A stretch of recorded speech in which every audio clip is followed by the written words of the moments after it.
Good evening. I call to order the business meeting of the Cave Creek Unified School District, number 93. It's Monday, February 14th, 2022. It's Arizona's 110th birthday. It's Valentine's Day, and it is 6 o'clock.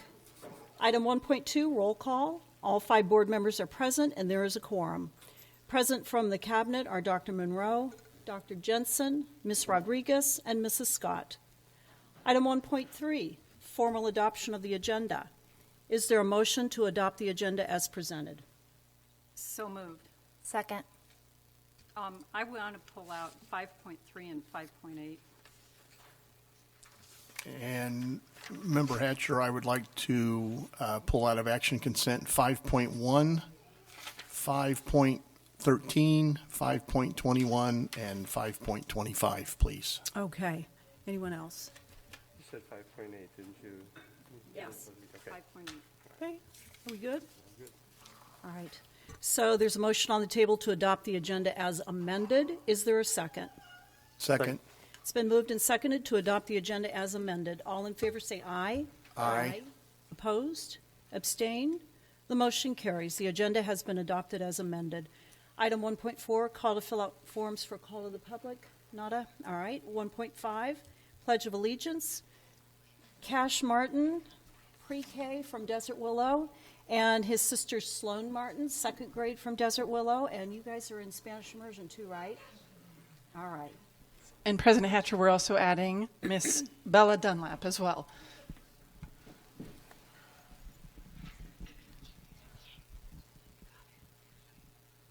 I pledge allegiance to the flag of the United States of America and to the republic for which it stands, one nation, under God, indivisible, with liberty and justice for all. Good job, guys. That wasn't so bad, was it? They were nervous. 1.6, President's Report. There's a lot going on, so I'm just going to mention one thing. I hope I didn't clear it with Dr. Monroe, but I want to congratulate Desert Willow for earning the recognition as an International Spanish Academy from the Embassy of Spain.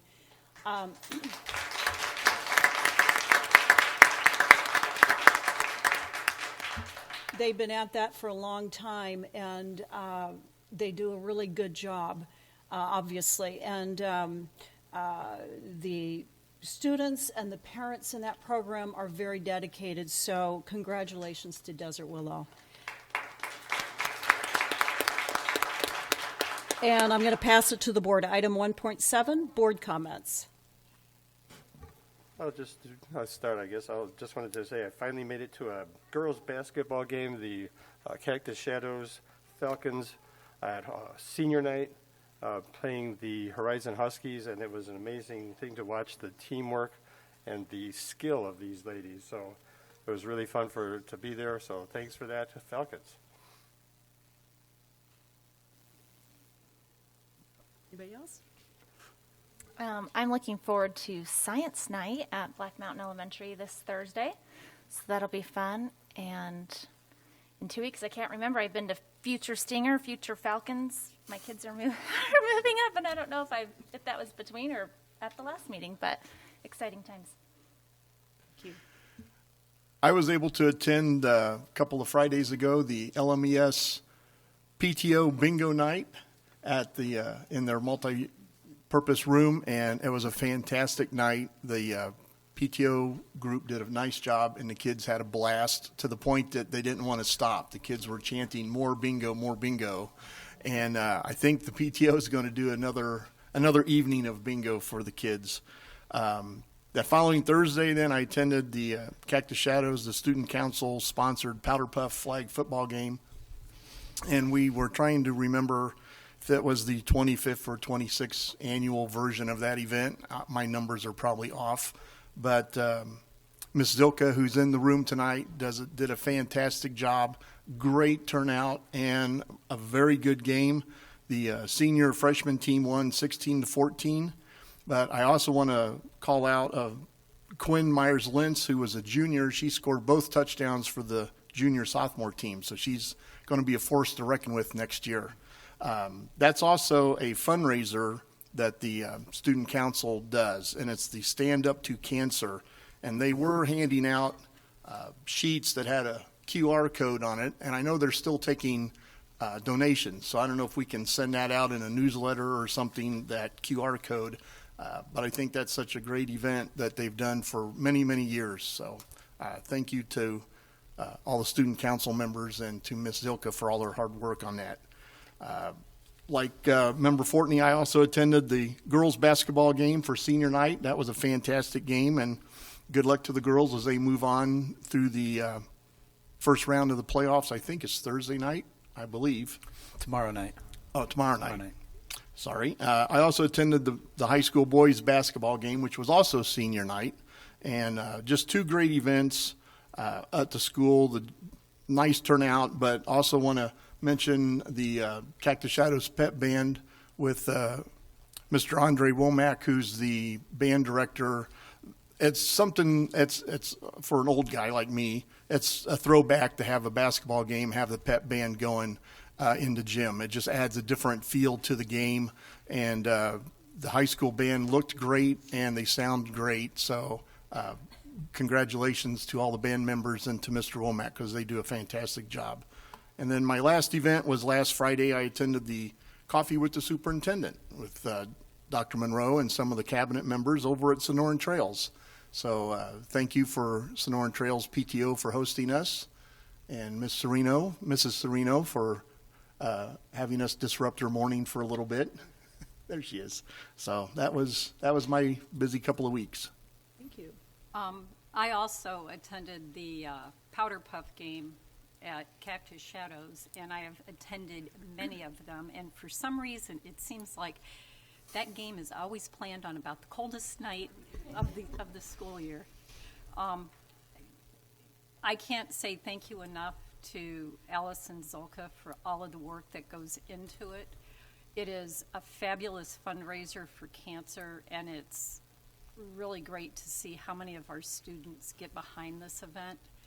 And congratulations to all the 7 seniors who've participated in this event for their entire high school career, which speaks highly to their character and their support of paying it forward.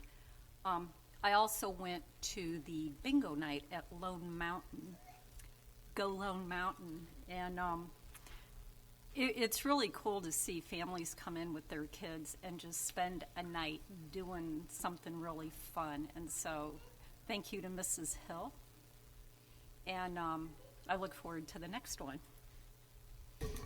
Thank you.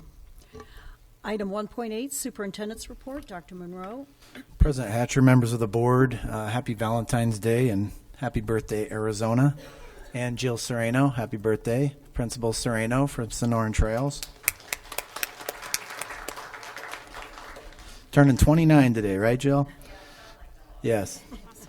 So just a quick athletic update, and Member Brown and a few of you commented on, we're at that point where tryouts, and we're almost in between seasons, and there's some playoffs, and we have a lot to celebrate from the winter season. Our girls basketball, as Member Brown mentioned from Cactus Shadows, they have a home playoff game tomorrow night at 7 p.m. We'd love to have you come and support our girls. They're ranked number 7, so we are we're pulling for our girls and cheering for the Lady Falcons. Wrestling. Last Saturday, we had our sectionals that were at Ironwood High School. 9 of our wrestlers made it to the state finals. I want to call them out and congratulate Josh Dickinson, Ian Grubbs, Jacob Duffy, Jordan Doty, Brandon Herzog, Tyler Scott, Braden Hasher, John Scola, and Sam Rose. They'll actually be in the state finals that are on February 17th at the Veterans Memorial Coliseum, so we're proud of our wrestlers. Cheer took first at the AIA qualifiers, and they will compete in Florida Nationals on February 10th to the 14th. In addition, their state competition for Arizona, the AIA, is on March the 12th at the Veterans Memorial Coliseum. Not to be outdone, our POM qualified for state with their POM routine, quite impressive. They're also in Florida. They will be in Florida for nationals the 2nd through the 7th, and their AIA state competition is also on March the 12th at the Veterans Memorial Coliseum. Just so the board is aware, the season is complete for our boys basketball and our boys and girls soccer. Our boys basketball finished at ranked 26. Our boys soccer was ranked number 30, and our girls soccer finished ranked number 9. Again, not to be outdone, Sonoran Trails Middle School, which feeds our wonderful student athletes into our high school. Listen to this. Our 7th grade boys basketball finished as conference champions. The 7th grade girls basketball finished as conference champions. The 8th grade boys basketball finished as conference runners-up, and our 8th grade girls basketball finished as conference champions. And I want to recognize Jax Finch. He is an 8th grade boy. He finished as state champion in 8th grade for wrestling. So pretty awesome. It's that time of year where we're registering and we're getting kids excited for next year. I know, believe it or not, but we're planning that. So at our high school, we had our Falcon Fly-In that Member Walker talked about. Our 8th graders from Sonoran Trails Middle School jumped on a bus and came over to the high school. They visited classrooms, toured the campus, attended a pep rally, kind of a pep-style rally, and they were able to sit in front of a student panel of high schoolers that would answer their questions. So there's a video made online that the video production class made of the event that you can watch, and that's on Facebook, Instagram, or Twitter. It's always pretty neat to see the 8th graders come to the high school campus. In addition, we are hosting our elementary school kindergarten nights. These have been very successful. Future kindergarten Falcons can come to our elementary schools for some activities while their parents hear about the wonderful and exciting opportunities that we have for our kindergartners to offer. Now, very soon around our neighborhoods, you'll start to see some yard signs. That'll be popping up. They'll be planted. We'll let the families plant them wherever they want in their yard. We're really excited for our students who are at transition, and they'll be receiving a yard sign. Let me tell you who some of those students are. First of all, the class of 2022, our graduating seniors, will be able to put that yard sign up loud and proud that they're graduating, and we're very proud of them. Our incoming 8th graders that are going to the high school, they'll also receive a sign saying that they're a proud Falcon, and their families will be able to put that in front of their home. In addition, the incoming 7th graders that are future Stingers to Sonoran Trails, and then every elementary school who has a new kindergartner coming, we'd like the kindergarten parents to put that in their yard and take a picture of it and put it on social media. And the time goes by fast, as the board is aware, as your kids grow up. So we're really happy to celebrate this throughout the community, all these wonderful kids coming to our schools. Finally, President Hatcher stole my thunder on the recognition for Desert Willow from the International Spanish Academy. Here's some fun facts for you. Did you know that Desert Willow is the only International Spanish Academy designee in the state of Arizona, and there's only 150 in North America? So this great distinction we received because of the high level of academic achievement, the dedication to the world language, and a testament to the hard work of our teachers. So we're really proud of Desert Willow, and a lot of them are here tonight. And finally, if you've been on social media, we are dancers in our district, and we have had some very successful school dances over the past 4 or 5 days. If you haven't noticed, Sonoran Trails had a dance that was off the hook. So that means that was pretty good. That's at least what the young people tell me. And then at Desert Willow had a dance a few weeks ago, and Lone Mountain had a dance, some of these sweetheart dances. So I guess it's that Valentine and that time to have dances, but it's wonderful to have our kids come in for these extracurricular events and have our parents support those. And that's my report. Thank you. Item 2, presentation of awards for schools and departments. 2.1, Carefree Cares Excellence Awards, presented by Dr. Court Monroe, Mayor Les Peterson, Councilmember Vince Delicio, and Councilmember Coyer.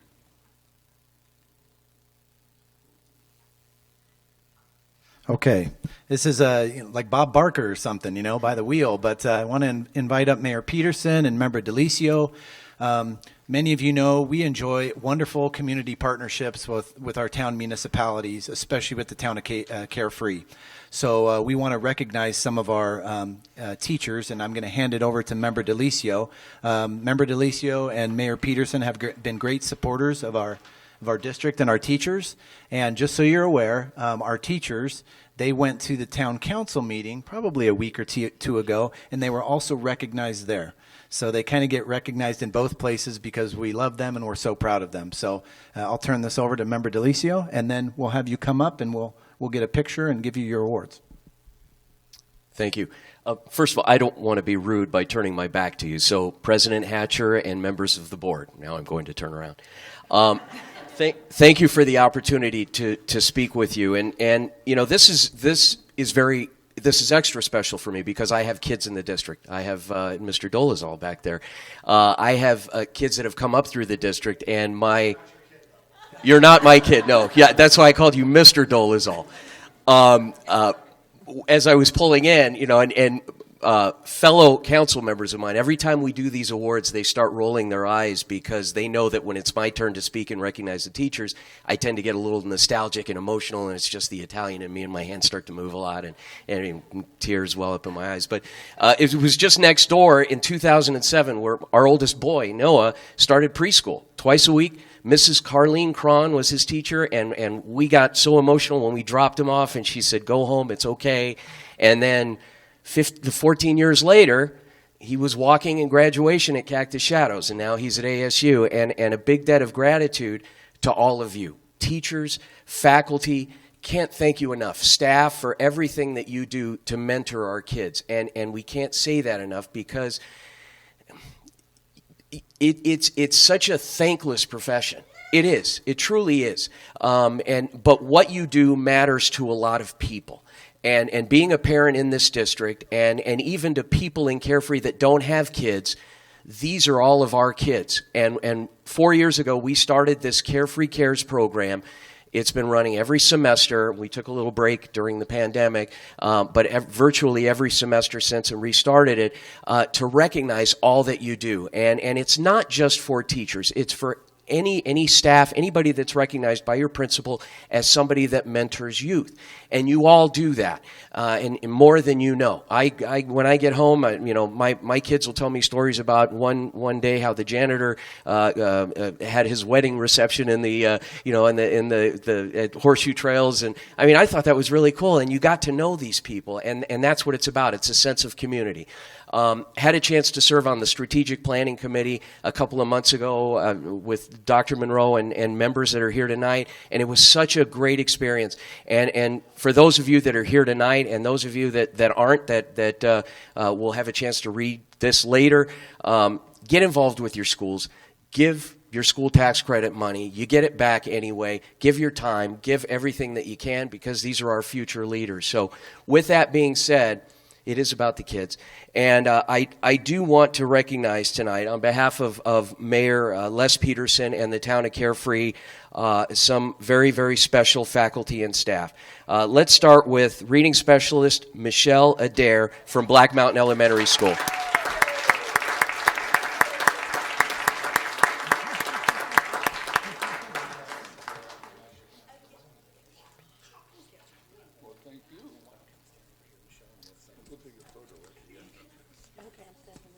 All right. Next up, Ms. Rita Antoni from DSA, Desert Sun.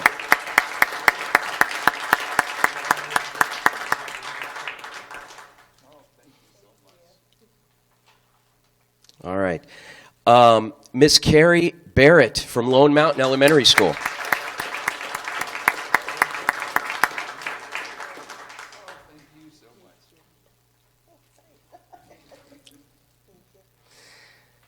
From Desert Willow, Jennifer Dennison. Ms. Dennison. Not here tonight? Okay. All right. Teacher from Sonoran Trails Middle School, Jill McLinn.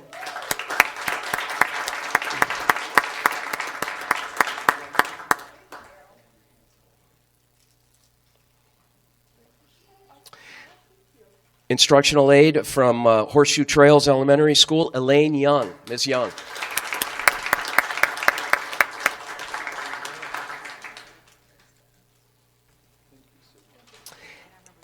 Thank you. Hopefully that was good that you remembered me. Not bad. And from Cactus Shadows High School, social studies teacher Allison Zilka.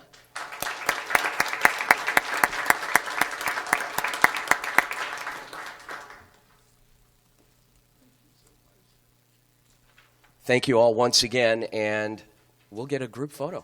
Okay.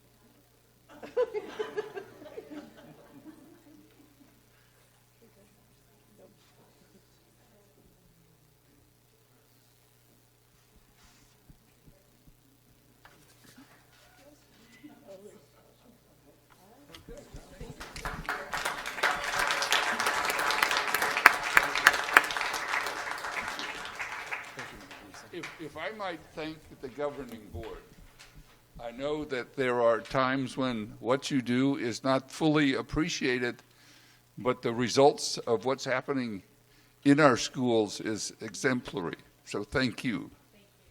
Thank you.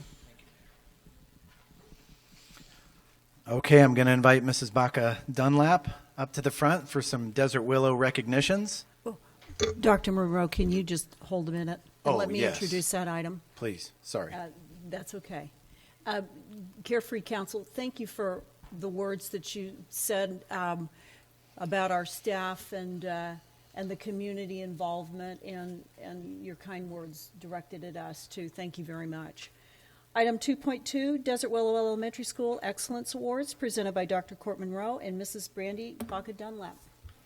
Okay, I guess I was a little anxious to get started. But this is a great time when we get to recognize extraordinary people that make Desert Willow the wonderful school that it is. So come on up here, and I'm going to call the recipient up and then read a little blurb about them, and then we'll clap and have a picture with them. So I'd like to invite up Molly Sutherland.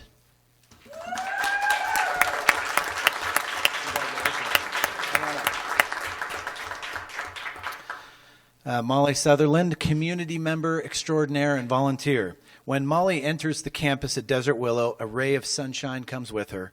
Molly has been a great supporter of Desert Willow for many years. She's always willing to help out any way she can. She even created a holiday decoration for the front office from her sickbed this year. We'll have to hear more about that later. Wow. That's great. Since we started having volunteers come back on campus, Molly has been in weekly to help our staff with the copy laminating room. She has labeled herself the copycat.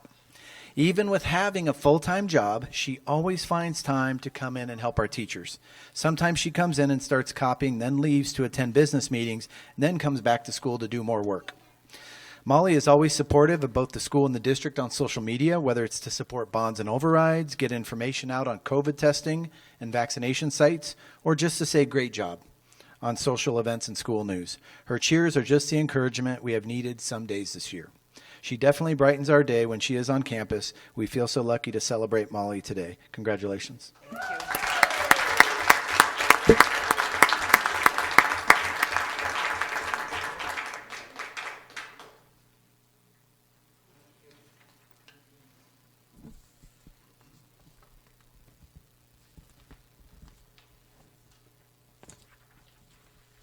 Okay, Cash Martin, come on up, Cash.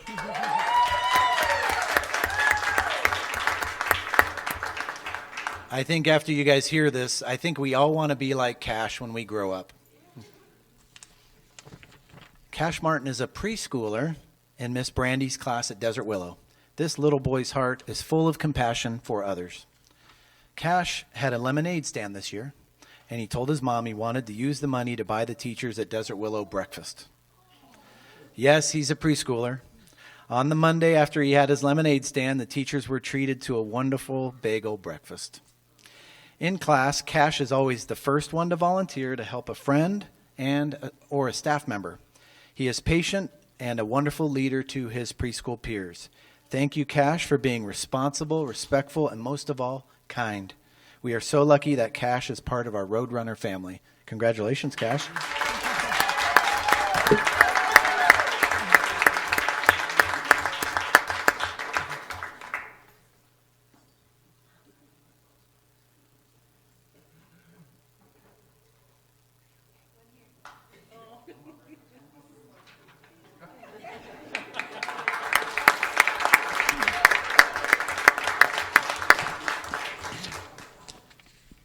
And I'd like to invite up Tally Peterson.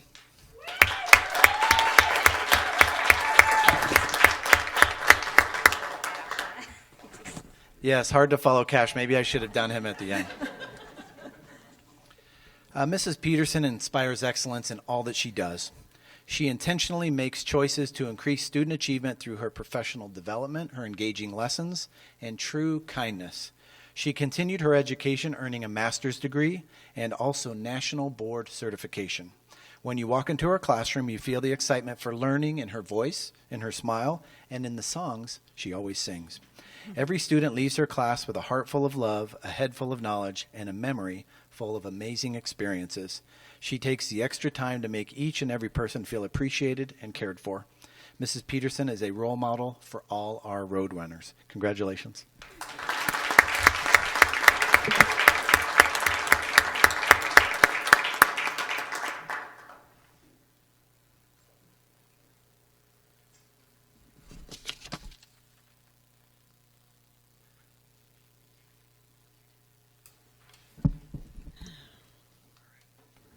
Well, thank you. That just makes me want to cry. Well, I mean, I've known Tolly for a long time, and anyway, congratulations to all the Desert Willow recipients. Number 3, public comments, call to the public. We don't have any. Number 4, presentations, information, reports. 4.1, finance update presented by Ms. Marcy Rodriguez.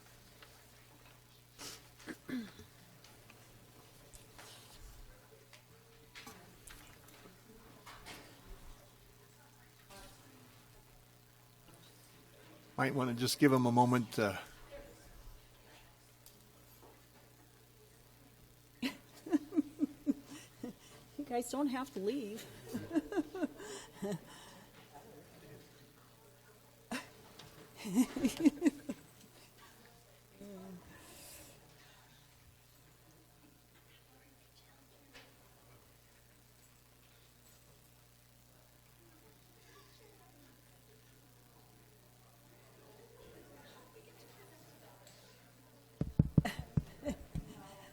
I guess I know how to Wow. clear a house, right? Holy moly. You guys can move up. All righty.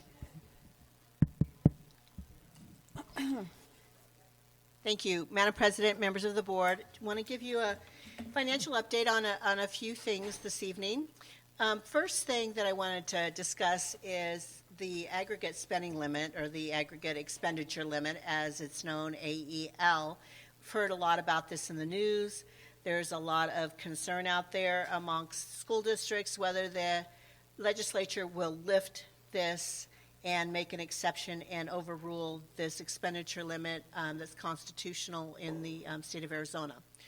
So one of the things that has happened, there's a Prop 208 case that is still pending in the Superior Court. Legislators some were saying they're waiting for that ruling to come through to approve before they approve this. There were a couple of bills dropped today where the legislature will be voting on this. And so hopefully before their March 1st deadline, they will be approving both of those bills. But remember, it has to be approved by 2/3. So we're hoping that the courts are not holding back the approval for this, and that they will rule on 208 so we can move forward. This is looming over school districts' heads. I've talked to several of my peers at other districts and how they're proceeding with this. We're all very optimistic that it will get approved.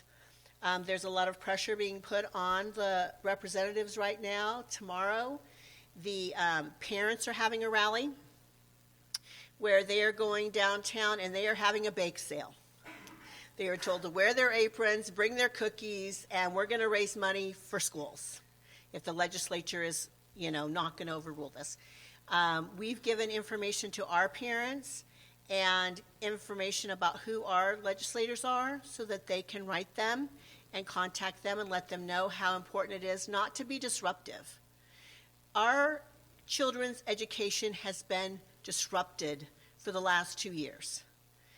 this is not one more thing that we want to put in place to disrupt the education. So the question is, what will we do if the cuts, if this isn't overruled, if the limit isn't overruled? We'll lose 16% of our budget capacity. Dr. Monroe and the cabinet and I have had many conversations about what are some of the things that we could put into place if this was to happen. The issue with this is we have already been given budget authority by the governing board to spend up to the budget limit that we have. We've already raised the taxes to spend that money. We are one of the few districts that doesn't take any state aid for our M&O. So other districts, their M&O will be withheld. Their revenue will be withheld from the state. That's not the case here in Cave Creek. So if this does not pass, if we have to make some decisions, we have a governing board meeting on February 28th. We're hoping this will be resolved by then. But we will bring back some talking points to the governing board as to which direction we want to move. There's some options that we have, so we'll entertain them at that point. Dr. Monroe will be going down to the Capitol on Thursday, meeting with some legislatures, hopefully being able to persuade that this is the right thing to do for our kids to allow us to go over the expenditure limit. The bills that have dropped are just Band-Aids. They're not going to fix this problem moving forward. So we need to have some serious conversations, and I know that Dr. Monroe and other superintendents and some of the groups that I belong to are lobbying for a permanent fix to this. But for now, we will just be happy if we can just get this moving forward so it's not looming over our heads for the next couple of weeks. Wanted to share our ESSER 3 expenditures. So moving forward with ESSER 3, we do have some significant things that we have purchased with this. The digital instructional, the math curriculum, computers for our kids, retention stipends for staff, technology for our buses, which allows us to have better tracing and tracking on our buses when children are sick, like who they're setting by if there's an illness. So we have a balance of $3.1 million. We have till 2024 to spend that. And just want to remind you, 20% of that is to be used on learning loss and social emotional support. I know that we're working with Ed Services. We're putting in a plan for this summer, identifying some of the areas that our students need support in. So we'll be bringing those updates to you as we have those plans approved.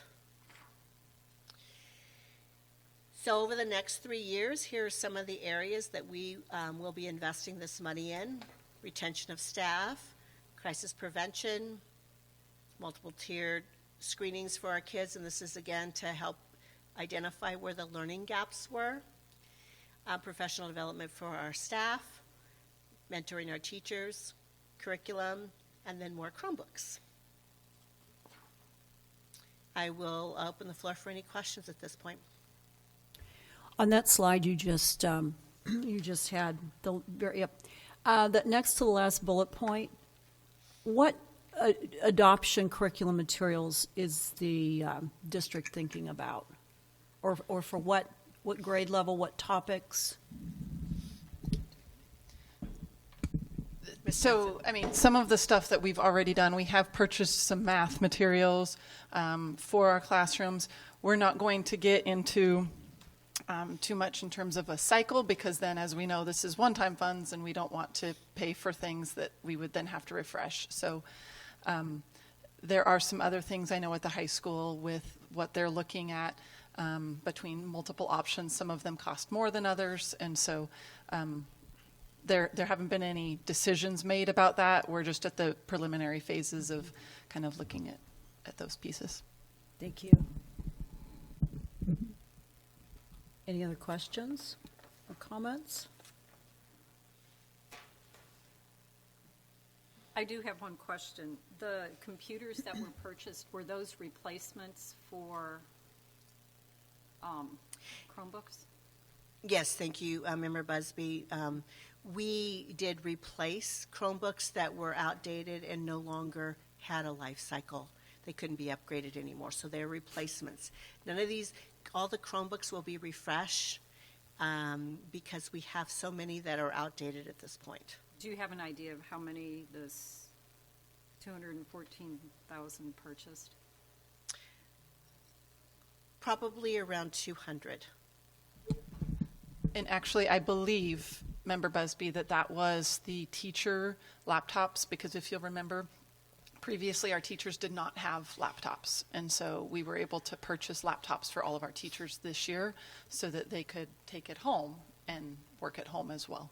And I think, Member Busby, there's a looming date, if I remember, coming up where some of our laptops aren't able to be updated any longer. Am I correct? Do you know, Mrs. Scott? Maybe it's September or something? Or? Yes, it's this coming June 1st is one of the dates that we have several of our Chromebooks that were donated that are going out, and we've got over 2,500 that by the end of that will be out of commission.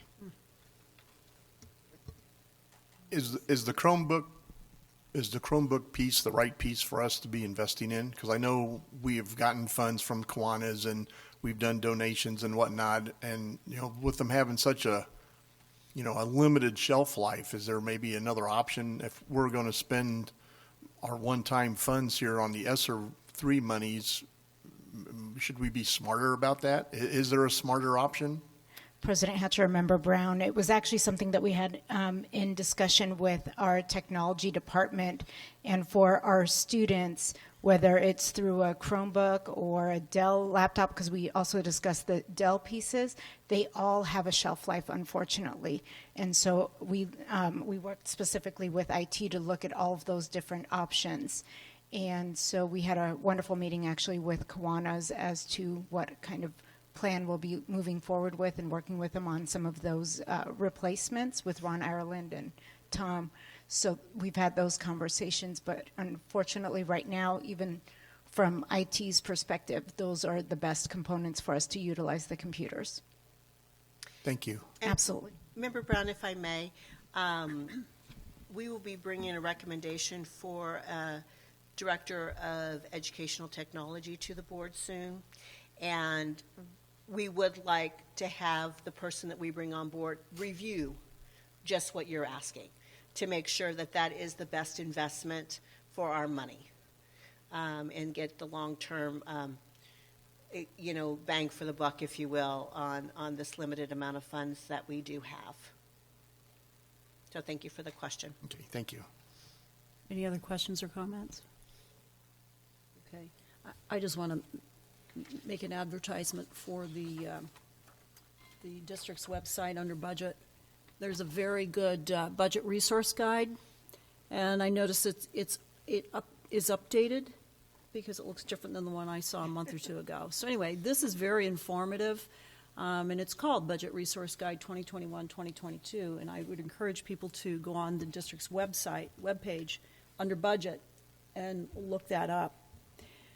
Thank you. Thank you, ma'am. Item 4.2. Student Achievement Presentation presented by Mrs. Nancy Scott, Dr. Patty Jensen, Mr. Bill Dolezal, and Ms. Stacy Weiss. Thank you. President Hatcher, members of the board, I'm going to ask Mrs. Weiss and Mr. Dolezal to come up to join us.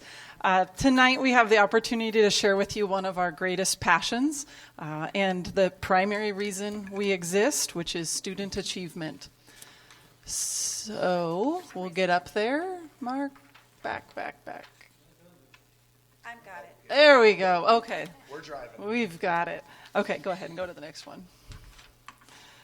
So the purpose of this presentation is to inform the governing board members and the public on assessment practices that we use to monitor student achievement so that we can evaluate the effectiveness of our instructional programs and provide some current results. So we're hoping that we don't want to just flash graphs up in front of you. We want to kind of try to tell you what those mean because there's a lot of thought and science that goes behind them. And so we're excited to share a little bit of that with you. So at the last board meeting, you approved our strategic plan, so you will start seeing from the beginning of all of our presentations which strategic goal we will be utilizing with this presentation. And I'm going to need my glasses. So tonight we're going to be looking at student success, where we're looking at where our students are and then the varied levels of support that they're receiving academically and behaviorally within the classroom setting. So in education, you'll hear teachers talk about, and everyone talk about, formative and summative assessment. These are easy to mix up, so I want to clarify real quickly what they mean before we delve into some of the great data that we have to share. The formative assessment provides a teacher with feedback, or anyone, I guess, with feedback for the student and teacher to inform instruction. So an example would be you give a quick exit ticket or what we call our common formative assessments. They can be short, they can be long, but the main thing is why we use it. We use it to inform our next steps. We have summative assessments, which verifies the degree to which a student has met the learning objectives. So a lot of times people think summative assessments have to be big. They don't necessarily have to be big. They can be very short, but they verify the degree to which a student met it. It is typically thought of as final, in the sense of if the student met the standard, why would we continue assessing them any longer? We know they met it, so let's move on to the next area. So I have up there, for example, benchmarks, and I'm going to call benchmarks as a summative assessment, but we can also use it formatively. It depends on how the teacher uses it. If a student failed their benchmark test, then it is a formative assessment at that time here in CCUSD, because we're going to act on that data and say, man, Patty still doesn't know what she's doing when it comes to fractions. I'm going to go back and give Patty some more support for fractions. Where if Nancy, we'll say Nancy, mastered fractions, then it's a summative assessment for her. We're not going to continue to teach that particular concept of fractions for her. We're going to move on. So let me interrupt you, Dr. Jensen. Years ago, I heard the analogy talking about what these mean, and someone equated it to our medical well-being and said a formative assessment is like going in to see your doctor for a physical, kind of your yearly check-in. And your doctor is going to tell you, hey, you need to change your diet, you need to exercise more, you need to do this, this, and this. Whereas, not to be morbid, a summative assessment is almost an autopsy. There's some finality to it, right? So you say, well, maybe this person smoked too much, or maybe this person should have changed this. And so sometimes I keep that a little analogy in my head because it's easy to get lost in some of those things. Thank you. That's a great analogy, Dr. Monroe, and you stole it from us for next slide, but we're good to go. Sorry. I apologize. It's okay. I will monitor and adjust. We've got backups. We do. As Dr. Jensen did mention, we are constantly measuring student progress, and we're collecting data. So not only do we use formal assessments, you can see some examples of those on your screen. Our teaching staff also use a variety of informal assessment tools to determine if students are learning right in the moment. I was going to say it's like a doctor's visit, but I'm going to switch to a different analogy and say it's like making soup. So if you are making soup, you might taste it and see if you have the right seasonings and adjust, as opposed to when you serve the soup, it's probably too late because it's already done cooking, and you're not going to change the meal once you have served it. I like the soup analogy personally, because yes, chefs add things, they take things out, but then once it goes to that customer, the only thing you're doing from there is forming your next soup for a different customer necessarily. Here we go. Lots of analogies tonight. We could go on and on. So real quickly, we want to talk about some of our teaching strategies that we use for reading. I'm sure that many of you have heard a lot of buzzwords out there, such as the science of reading, or phonics, or whole language literacy. Here in Cave Creek, we use a blended approach that focuses on keys to literacy so that we can meet students right where they are, and that's guided by all of these assessments that we're about to show you. So we typically, in a classroom, the teacher may start with a whole group mini lesson. When I say mini, in the perfect world, it's like 10 to 15 minutes, because that's about as long as they'll sit and listen to that part, with modeled reading. So perhaps they'll read aloud a book. If they're teaching about context clues, they'll show everybody the book. They talk about context clues, and they model for the students. Then the students will go off, and they may be working in small groups with the teachers. They may be working in small groups at like center stations, or they may be doing independent reading, practicing using those context clues or whatever they had learned in the whole group. We also follow up with quick checks throughout that whole lesson. And so it could be something as simple as the teacher leaning over, hey, can you tell me about a context clue that you learned about, or that a time you had to use context clues while you were reading this morning? Or it may be more formal, where they do say, okay, everyone, we're going to read this paragraph, and you're going to use context clues to tell me what the word pledge means, or whatever it may be. We also use a lot of guided reading, which is where our teachers are working with a group of students on their instructional level of a book, and again, pushing them forward to the next level.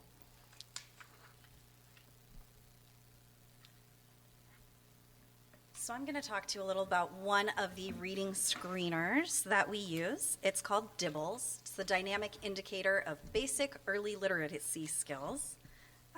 It is a reading screener that we give 3 times a year. We give it to all of our students in kindergarten through 3rd grade, and then only the students that have not yet met target in grades 4 through 6. And there's a very specific reason for that. But we do use it to help determine if students are on target or at risk for their reading ability. It's given one-on-one, so with an adult and the student orally reading or responding to an oral prompt. And it gives a quick snapshot of a student's reading or pre-reading skills. It's nationally normed, so it's a reliable, well-known test. It can assess anything from letter naming fluency all the way up to a student's ability to read fluently a passage. And then it kind of groups students into 3 categories from those national norms. Strategic, meaning they're just a little below benchmark or that target and need some support. On target, or intensive, where they need a lot of support. That's where it's the most important because it helps inform our instructional decisions. And then we work with our reading specialists at each of the elementary schools to identify the materials and the resources that they need to work with those students. So here's some data from the DIBBLES. In kindergarten, the data that I'm showing you is for the Phoneme Segmentation Fluency Assessment. So phoneme segmentation is a pre-reading skill. It's for our kindergarten students. It asks them to isolate and break apart the sounds that they hear in words. So for an example, in the word cat, there are 3 phonemes, k, at. At the beginning of the year, most of our kindergartners that are successful can isolate that first sound, k. And that's great. In August, the target is that they can do 5 correct letter sounds in 1 minute. As the year progresses, they can isolate more sounds, which is excellent because if you think about the ability to sound out words, that's what kids are doing. They're isolating the sounds in words. You can see in December up there it says 29 in parentheses. That's because in December the target is to be able to isolate 29 phoneme segments in a minute. So please be mindful when we're looking at this. The target moves, but the task does not. So they're being asked to do the same type of task. Different words. They can't just memorize, oh, I'm going to do the sounds in cat and then dog and then mug. They get different words. They're all a similar makeup, usually 3 sound words or so. So the expectation at the beginning of kindergarten, it's 5 in August, 29 in the middle of year, and by May, we're asking them to isolate 44 sounds in a minute. So it does get more challenging. And what we want to see on this graph is the red to increase for those at and above target, which you can see, and then to decrease for the intensive. We didn't move our intensive students as much as we would like in kindergarten, so we've already talked about how we're going to adjust some instructional pre-reading practices next fall, but right now we have some kids in that intensive range, so we've got our teachers, our reading specialists, special ed teachers, and classroom teachers already doing some intervention on an individual basis for those students. They get daily intervention with our reading specialists, and they get progress monitoring every week. Students in that strategic range, they get progress monitoring every 2 to 3 weeks, and then we can make sure that they're still making progress and growth toward that end of year goal. The next time we're going to be assessing this will be in May for the big screener of every student. But those kids who are in strategic and intensive are getting checked on a regular basis. For first grade, we are checking nonsense words, and it's the correct letter sounds. So on this assessment, students are asked to decode nonsense words, which is an important reading skill because when you're learning how to read, every word you don't know is essentially a nonsense word. So this, as an example, a student might see, they're actually reading on a page, the word wub. If they sound it out, w, b, it's 3 correct sounds. If they look at it and they're able to just read it, and they say, wub, still 3 correct letter sounds. So the more fluently they're able to identify that nonsense word and read it, the more correct letter sounds they will earn. Just like the last test, their list of nonsense words is a little different in each benchmark. We don't want them to just memorize a random crazy word list of fake words. And the target, again, does get a little more challenging at each benchmark period. So in August, it's 30. In December, it was 52. The number of students who scored in the intensive range has decreased, and the students who were intensive in August but are now in strategic are most likely not meeting with the reading specialist anymore. They're getting intervention in their classroom. So we are making movement within those groups based on this data and the teacher recommendation for how they're seeing students perform in the class. At second grade, we switched to an oral reading fluency test. So this is the rate that students are reading an on grade level passage in 1 minute. It's considered a cold read. It's not a passage that they're familiar with or have seen before. And they are reading it for 1 minute. And this is the number of words read correctly. So the target in August is 49 words read correctly. In December, it's 78. And by May, it's actually 94. So kids in second grade, you can see, are expected to make a huge amount of growth, and they're definitely moving as we go. And third grade continues with oral reading fluency. That's actually what it is for third through sixth grade, is an oral reading fluency test. You can see we're making great progress. It's the smallest number of students in intensive. But we do want to be mindful, oral reading fluency is just one measure of reading success. This is one we just happen to have a nice nationally normed test for. And I do want to point out, even though you can't see it anymore, there was a big difference between the number of kids at intensive in kindergarten by the time they get to third grade. So one thing that tells us is our reading instruction, K-3, it's effective. Kids are making progress. They're developing reading skills. Now, I did mention fourth through sixth grade, we don't give this assessment to every student. And we're only giving it to those who haven't yet met that fluency target, because we know in fourth through sixth grade, we're measuring comprehension, vocabulary, other measures that are going to give us a little better indicator of student success. Another thing that's important to note is that starting this year, the AASA, the state test, is going to have an oral reading fluency component in third grade. So this is an element that's going to be tested on the state test.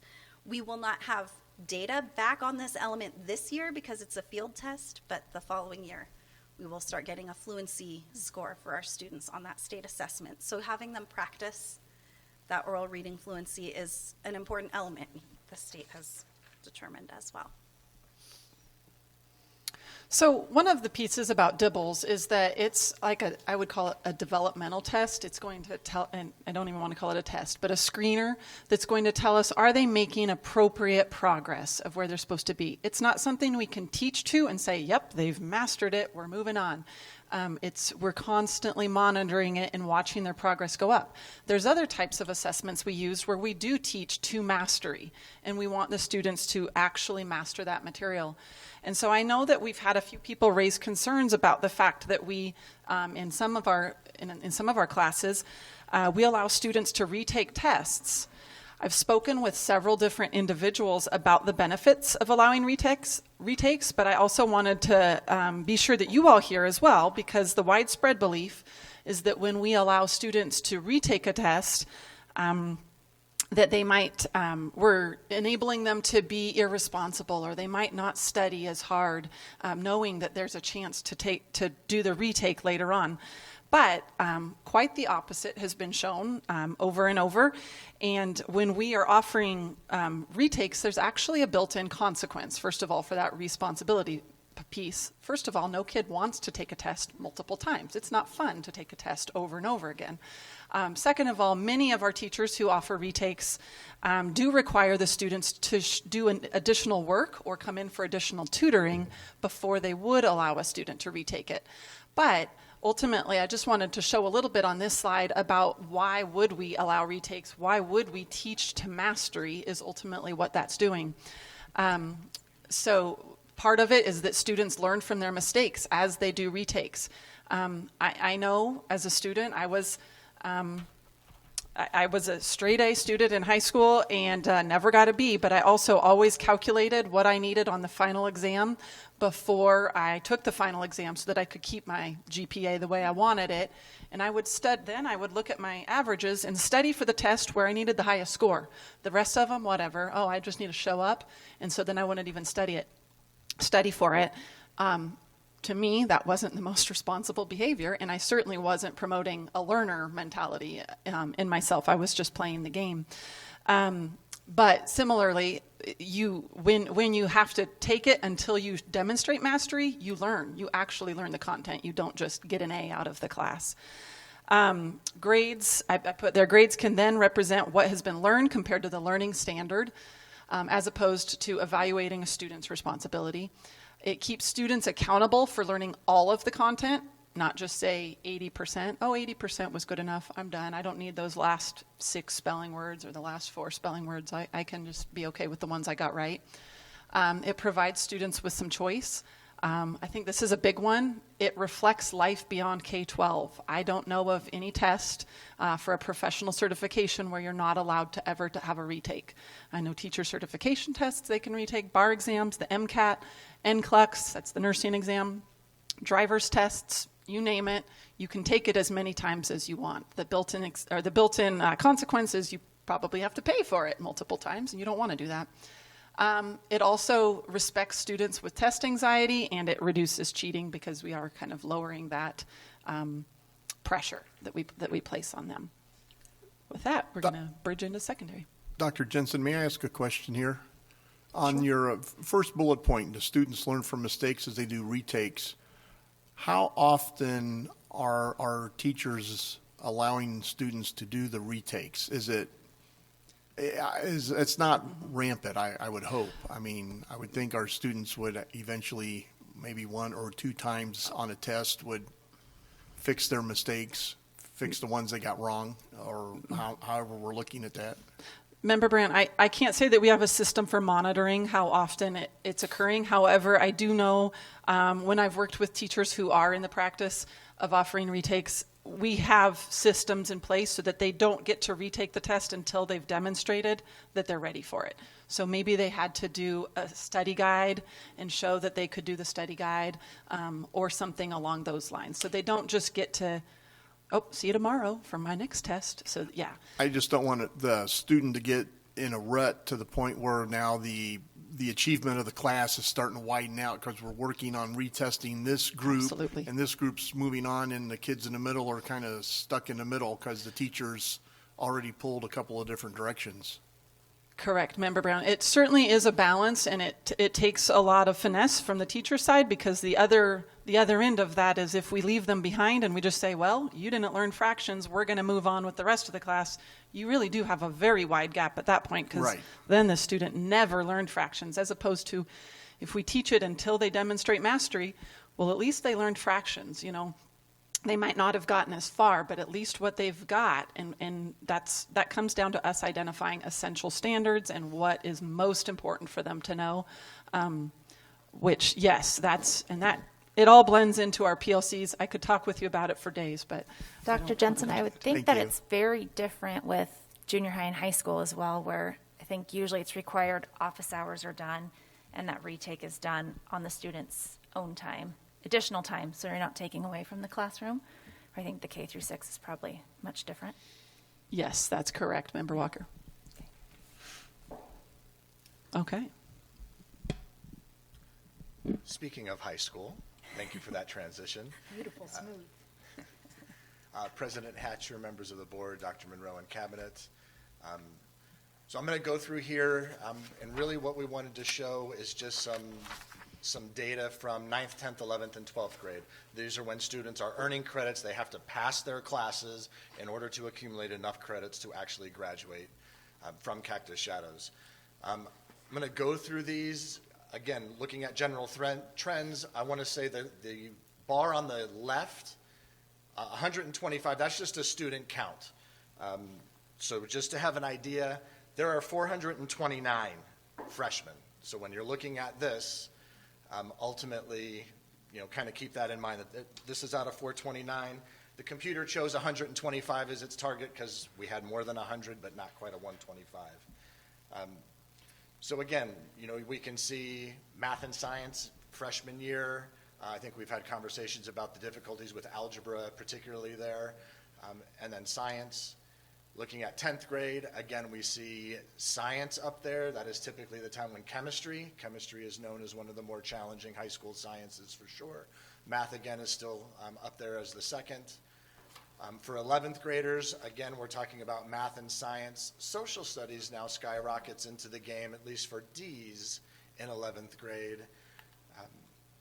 And then in 12th grade, you're looking at math being one of the top ones. Science drops really minimally there. Remember that most students have taken science their freshman, sophomore, and junior year, and with only 3 years necessary to graduate, there may not be as many seniors taking those.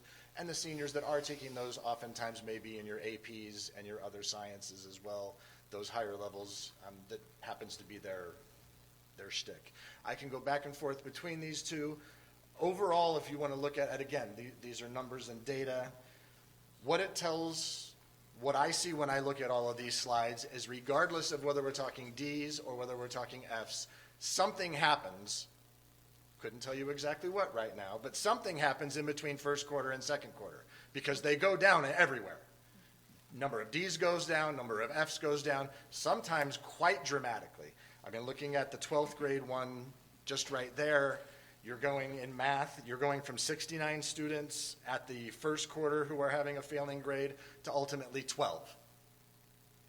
So you're talking about a dramatic drop from the first quarter to the second quarter. Now, is that because they finally see their grades posted, parents get them motivated, they get motivated? Is it because of COVID and other things where they've been out sick and they have not made up a test yet? So that test has been sitting at a 0. And oh my goodness, I better go get that done. And they take care of business, and that helps reduce those things.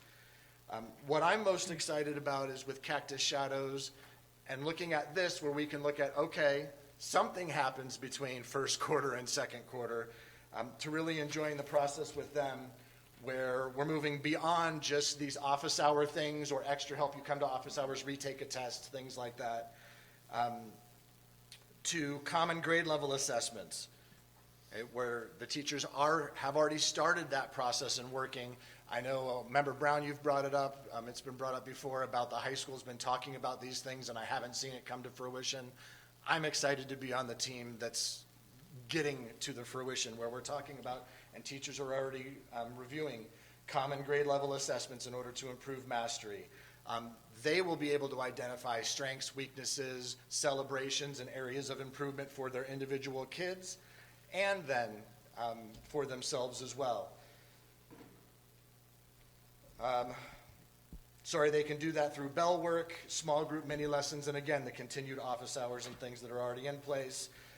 Cactus Shadows has had recent training on data mining. They actually looked at their semester finals and compared those things and what they saw in trends in their own data and grade level data. So again, those first initial trainings for making this come to fruition have started this year.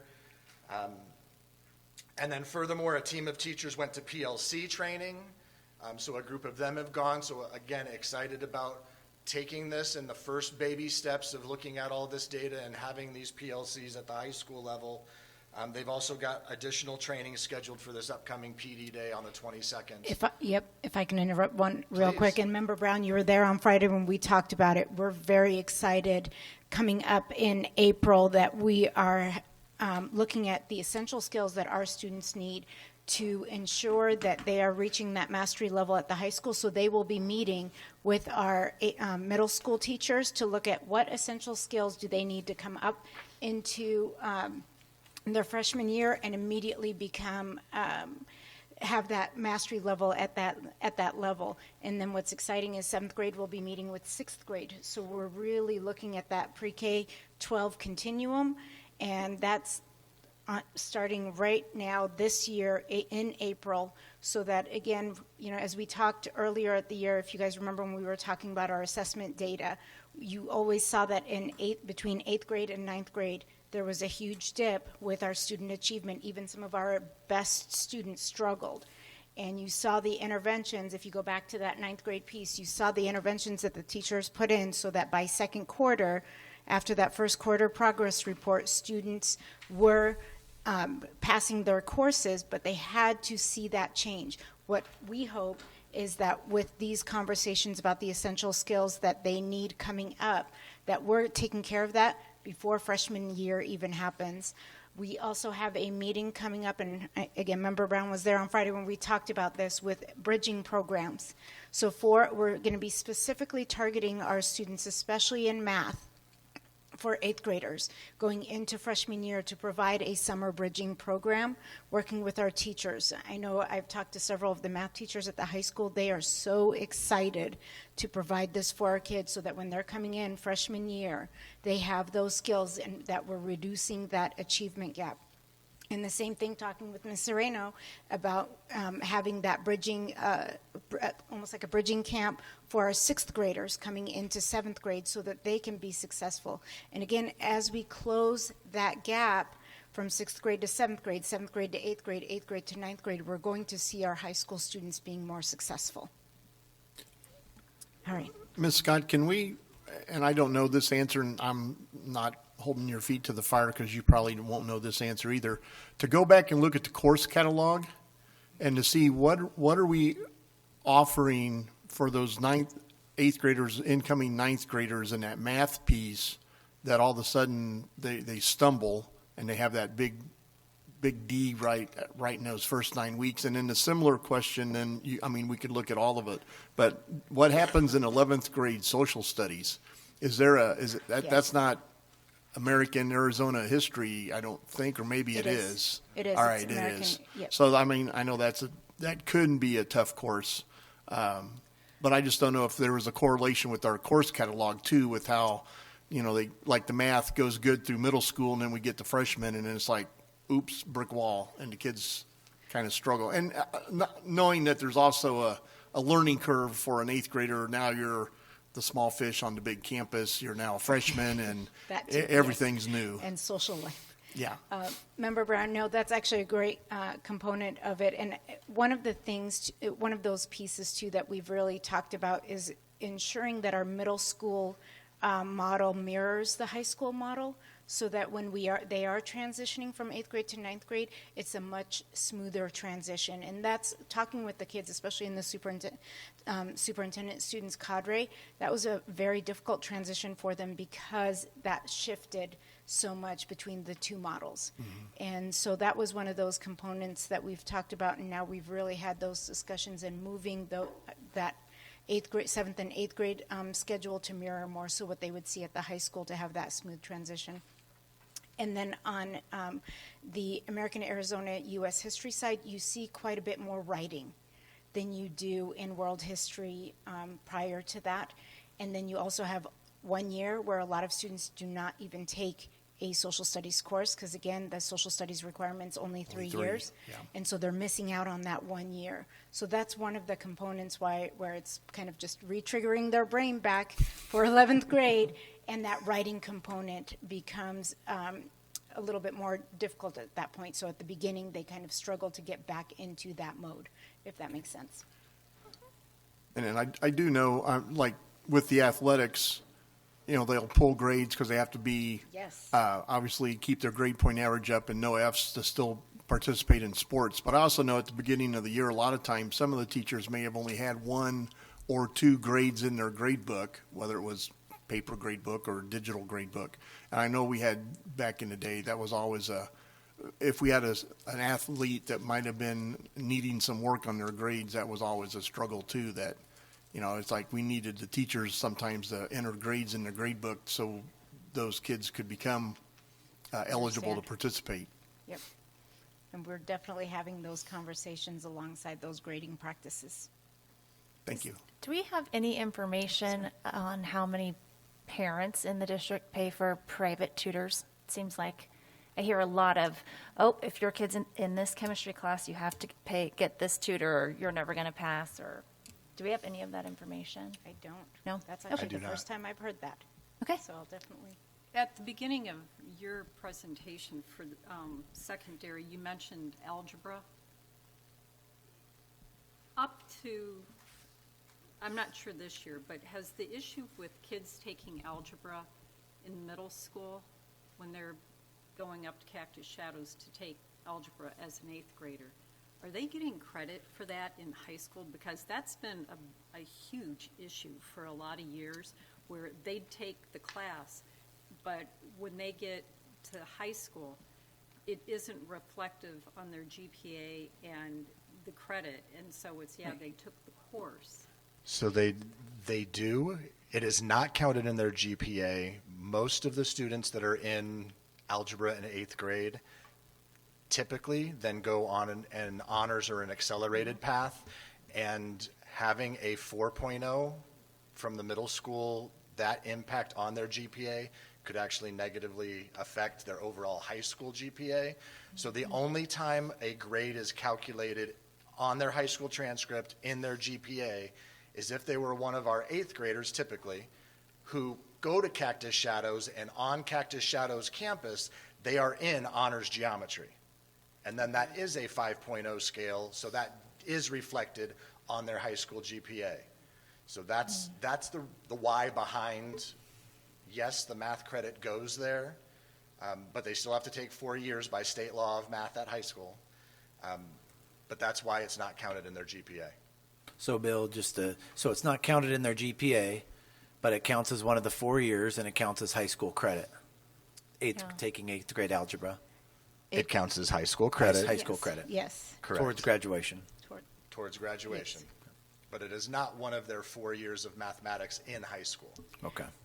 Because again, when you're taking algebra in middle school, the purpose of that is for that acceleration piece, so that you want to get up into that AP calculus or AP stats based off of whichever avenue you're going with. We actually had a wonderful meeting with Dr. Barry at PVCC, and we talked about that specific piece where they're seeing some high school students coming from some other school districts where they're not taking math their senior year, and they are testing immediately into their remedial courses.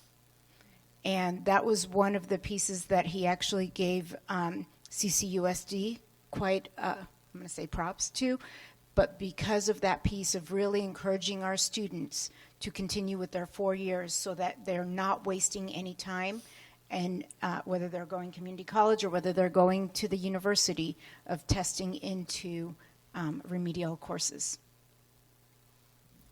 Do we communicate that to our 8th grade parents of those students that are taking that first year of high school math, so they understand, like Mr. Dolezal said, you do get some credit, but it's not the full credit piece, and you're still needing to take 4 years at the high school? Yes. Yes. Okay. And again, Dr. Jensen actually brought up a good point. We want to start having those conversations with the kids even in 6th grade, because if we really want to push that and they're on that honors track, they're really then taking an accelerated course, whether through 6th grade and then 7th grade and then 8th grade, and we want to have those honest conversations with them. One of the pieces, too, is if a kid takes algebra their 8th grade year and they struggle, they have a C. We don't want them starting off with their GPA with that C, because it already takes them out of the running for some of the scholarships. For example, the Lumberjack Scholarship. And again, we want kids to have that fresh start their freshman year on those regarding GPA.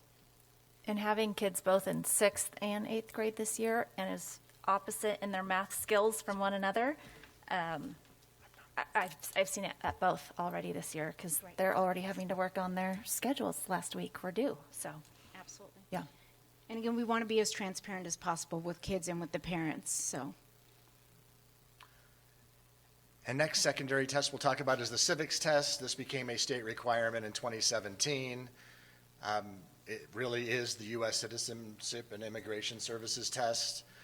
So at the time that we prepared this data, 106 students attempted it. I will say that we just had 2 more. I was over at the AOE today, and the 2 students at the AOE who had not done it took it today, and both of them passed. So we're even higher now with our number of students who've already passed that test. And again, the state has set the bar at 60. Our kids' average score is 81. We still give that test the first time to our 8th graders? The Civics? Since the realignment of the social studies standards, where it left 8th grade, where U.S. government had left that, we have not given it in 8th grade. So it will be given in high school, and this year's juniors class was the last one, I believe, at Sonoran Trails that took it as 8th graders. So the sophomores and freshmen now will need to take it at Cactus Shadows. Are we planning on giving it that early then? So if they miss it as a freshman or a sophomore, we're not holding up somebody's graduation because they didn't pass the civics test? So we'll work with Mrs. Barella. What I will say is that when it makes the most sense to give it is when they're doing like American U.S. or when they're really talking about the government and all of those. I mean, that just makes sense. Yeah, and also, Member Brown, we give them multiple opportunities. Right. So if they don't, we're going to ensure that they're coming in Right. and receiving those pieces so that, because it is a graduation requirement, we're not going to let a senior not Right. pass that. I served on that civics committee with, and that was at the time the curriculum. It made sense to give it to the 8th graders because that's how it fell into their Right. social studies curriculum. And then once they got to high school, it was we'll just catch the ones that either transferred in or maybe didn't pass it as an 8th grader.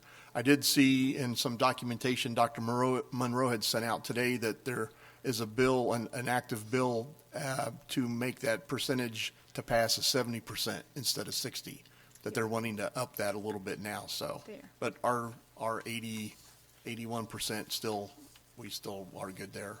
Yeah. And again, we're going to ensure that all of our students are prepared and have all the requirements, going back to that mastery piece as Dr. Jensen Right. talked about. Yep, but we'll make sure that that happens because, again, we don't want a small piece like this affecting their graduation. So that American history piece that was being taught at middle school level is gone. We've changed that curriculum, and now it rolls in at the high State school. updated the curriculum. Oh, okay. We just didn't change it, but yes, when the new social studies standards rolled out, many of those things went down to 6th and, well, some to even 5th, but 5th, 6th, and 7th grade. Okay. So we lost our advantage of giving that test as an We 8th did. grader. But the state's actually looking at a new law to give us some incentives to keep it at Yes, the I high saw school that too. levels. So Yes. that would be good for us. Exactly. So that's why we're trying to keep it at that high school level piece. Okay. Thank you. Okay, so I'm not as tall as Mr. Dolezal. So we use our screeners to create those intervention groups, and then we use our district and our school assessments to provide us the data that helps students right now in our classrooms every day. And our teachers are able to look at students, know what they're still struggling with in order to make those instructional decisions in their classrooms and make those intervention choices. Our state and national data helps inform instruction for the following school year, either based on the group coming into their classroom, if they look at the data and see how those students performed the previous year, or if it's their class from the previous year, they can kind of look at what did I do well, what do I need to improve on for my own practice. And the ACT, which is the test that our high school students will be taking this year, which is a national test, but it's also our state test. It's a culmination of the 9th through 11th grade learning. So it's going to provide data, again, after the school year is over, and that's going to be data that can be used to help inform systemic or school level changes. So that's kind of the way that we use the different data sources throughout the schools. So in the elementary level, our next steps, we're going to continue with our formative assessments. That's kind of starting to gain momentum with a lot of our teachers through our professional learning communities that we've been introducing our teachers to this year. And so our teachers respond to those through warm-ups, reteach and enrich times, which all sounds easy, and it's actually very difficult. And so that's a big lift for our teachers, and they've been working really hard, and we've been really proud to see how much they've embraced it and how hard they're working at that. We're coming up on benchmark 3 at the end of our third quarter. That allows teachers time to intervene before the big ASA test, AASA test. Then let's see. Then we've got our state assessments that are coming up mostly in April. And then, as Mrs. Weiss mentioned multiple times, our end-of-year screeners for DIBELS, which don't necessarily inform that teacher's instruction, but it does give that teacher a good indicator of how much growth did I help with this child this year. That was a poorly phrased sentence, I'm sorry. And then also it can inform for next year for class placements. Also, it helps our reading specialists already begin to consider some of their groups. And particularly this year, it's going to inform some of our summer school instruction. We're inviting more students than ever to join us for summer school because of some of that ESSER funding that Mrs. Rodriguez was sharing about. And through Title I. Some of it's going to be funded through Title I as well. So for the next steps with secondary, we've got some of the same aspects as our elementary schools that they're going to continue on. We're looking at a common quarter 3 assessment that mimics the ASA test for our students, and then really looking at that whole class and small group instruction piece. One of the pieces with ACT that some of the standards have moved away from that we really needed to incorporate this year, and our English teachers are doing that through warm-ups, are the grammar skills. You know, back in the day, we used to cover grammar all the time. Well, you know, as the standards have gone into place, we've moved away from that. But the ACT and the ACT Aspire bring back that grammar piece, and that's a portion of it. Now, we're still waiting for the state. It's, February? And we're still waiting for the state to do a crosswalk with the state standards and the ACT. We don't have that quite yet, but we do have some practice tests online that our teachers are having our students go through so that they're familiar with those online tools. And then that summer school credit recovery. Again, we've really talked about with the Mrs. Barella and the teachers about we need to have some in-person summer school and move away from the online piece, especially in math regarding Algebra 1, Algebra 2. And so we have a summer school meeting this week and to talk about those pieces with providing that so that it's not just online summer schools. It's been in the past. We want our kids to come in. We want to be able to do some diagnostics and some immediate assistance for our Algebra 1 and our Algebra 2 mainly within those two areas for our students. And again, that'll be utilizing the ESSER funds for the learning loss, which has to be 20% of that for them. Do we have the dates that we're administering those state tests? We do. They're on my calendar, and I could not give them to you off the top of my head. Okay. But yes, we do. Okay. And Member Brown, I will say that at the elementary level, it's a big window because there's so many of them, and we share Chromebooks across rooms and everything, and so it's a window. Usually done before the March break or after? After. I think it's in April. Yeah, the window does not open until we're back from break. I know we've got to get writing and science done before, I want to say the 14th off the top of my head of April. Is that Friday? And then there's 2 more weeks in that window after that to continue to do math and reading section 1 and section 2. Okay, thank you. The summer bridging camps, I think is what you called it for math. Are those going to be mandatory for the students? Well, or is it an optional? I wish we could make it mandatory, but some of our parents might not appreciate that. But we're going to strongly urge our Is it kids an and do. all summer? Is it a, like? No, we're doing a modified so that they can still have a summer break, but yet receive that instruction that they need. If you talk to Mrs. Burrell, she'd love to make it mandatory.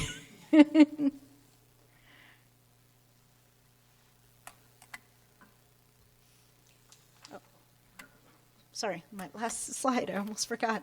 So again, next steps with staff is we're going to continue our professional learning training. ACE training, which is our ACT certification for educators training. And we were actually just recently in another school district that began this, and it gives our teachers a kind of back view of what the ACT looks like so that we can essentially create a trainer of trainer models with our teachers so that they can help within their core content areas to ensure that our students know exactly kind of what to expect within the ACT, and then also the formatting of the assessments. It looks very different, especially, you know, when they were showing us on the answers.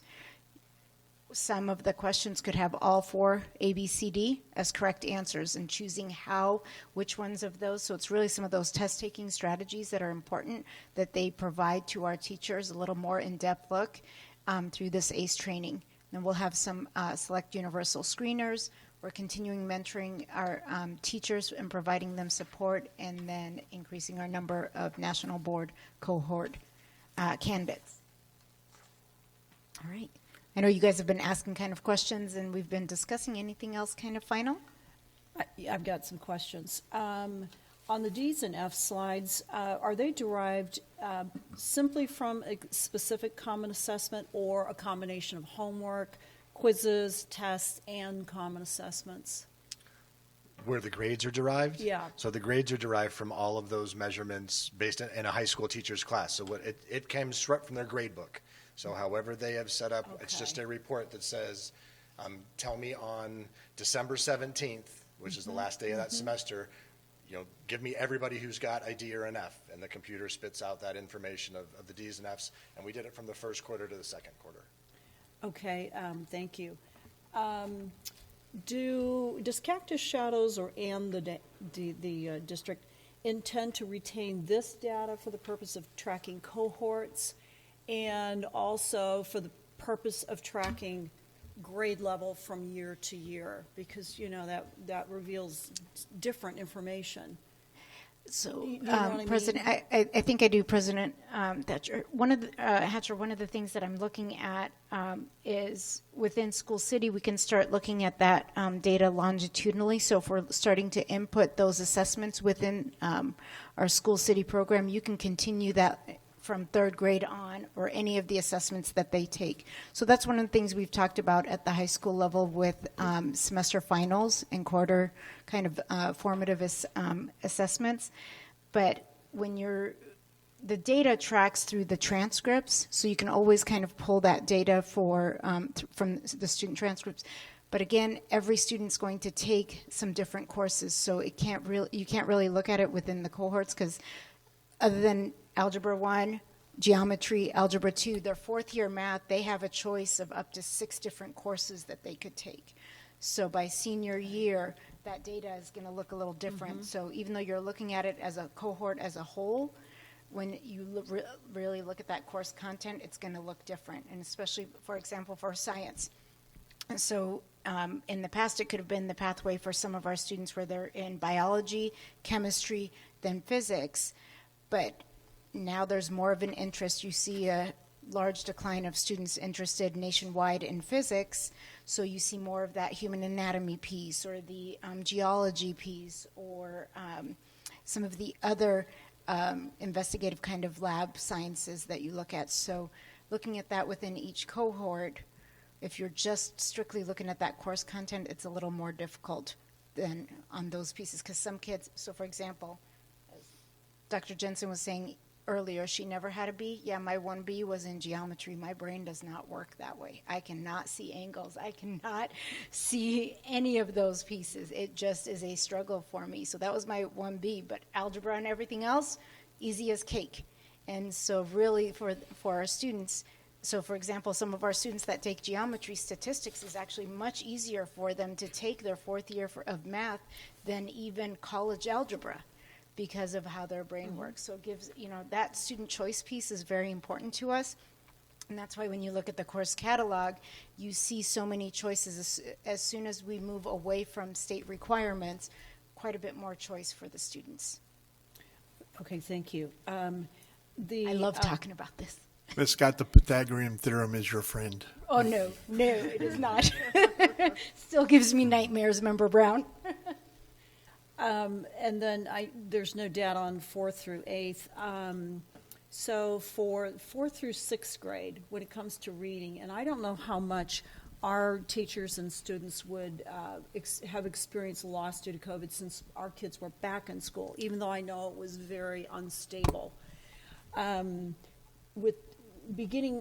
Leaving 3rd grade, there's not that stress, at least I don't think there is anymore, to teach the 5 components in reading. And so when they get to 4th through 6th, if they see those deficits, and even phonics, phonemic awareness, phonics deficits, how do they do that? Because that's normally not what's taught so much in those grade levels. That's a great question, President Hatcher, because oftentimes our 4th through 6th grade teachers may not be trained in nonsense word fluency. This sounds like nonsense to them. However, as we said, the kids who are still struggling readers, I'll call them, in that intensive or in the, I don't want to say at risk, that's not what we call it, strategic or in the intensive columns, they continue to they do actually have the DIPLs, so it's just the oral reading fluency test. Based off of how they do with the oral reading fluency test, then we might give them more of a diagnostic, and they do still see the reading specialist. So they still can be pulled by them.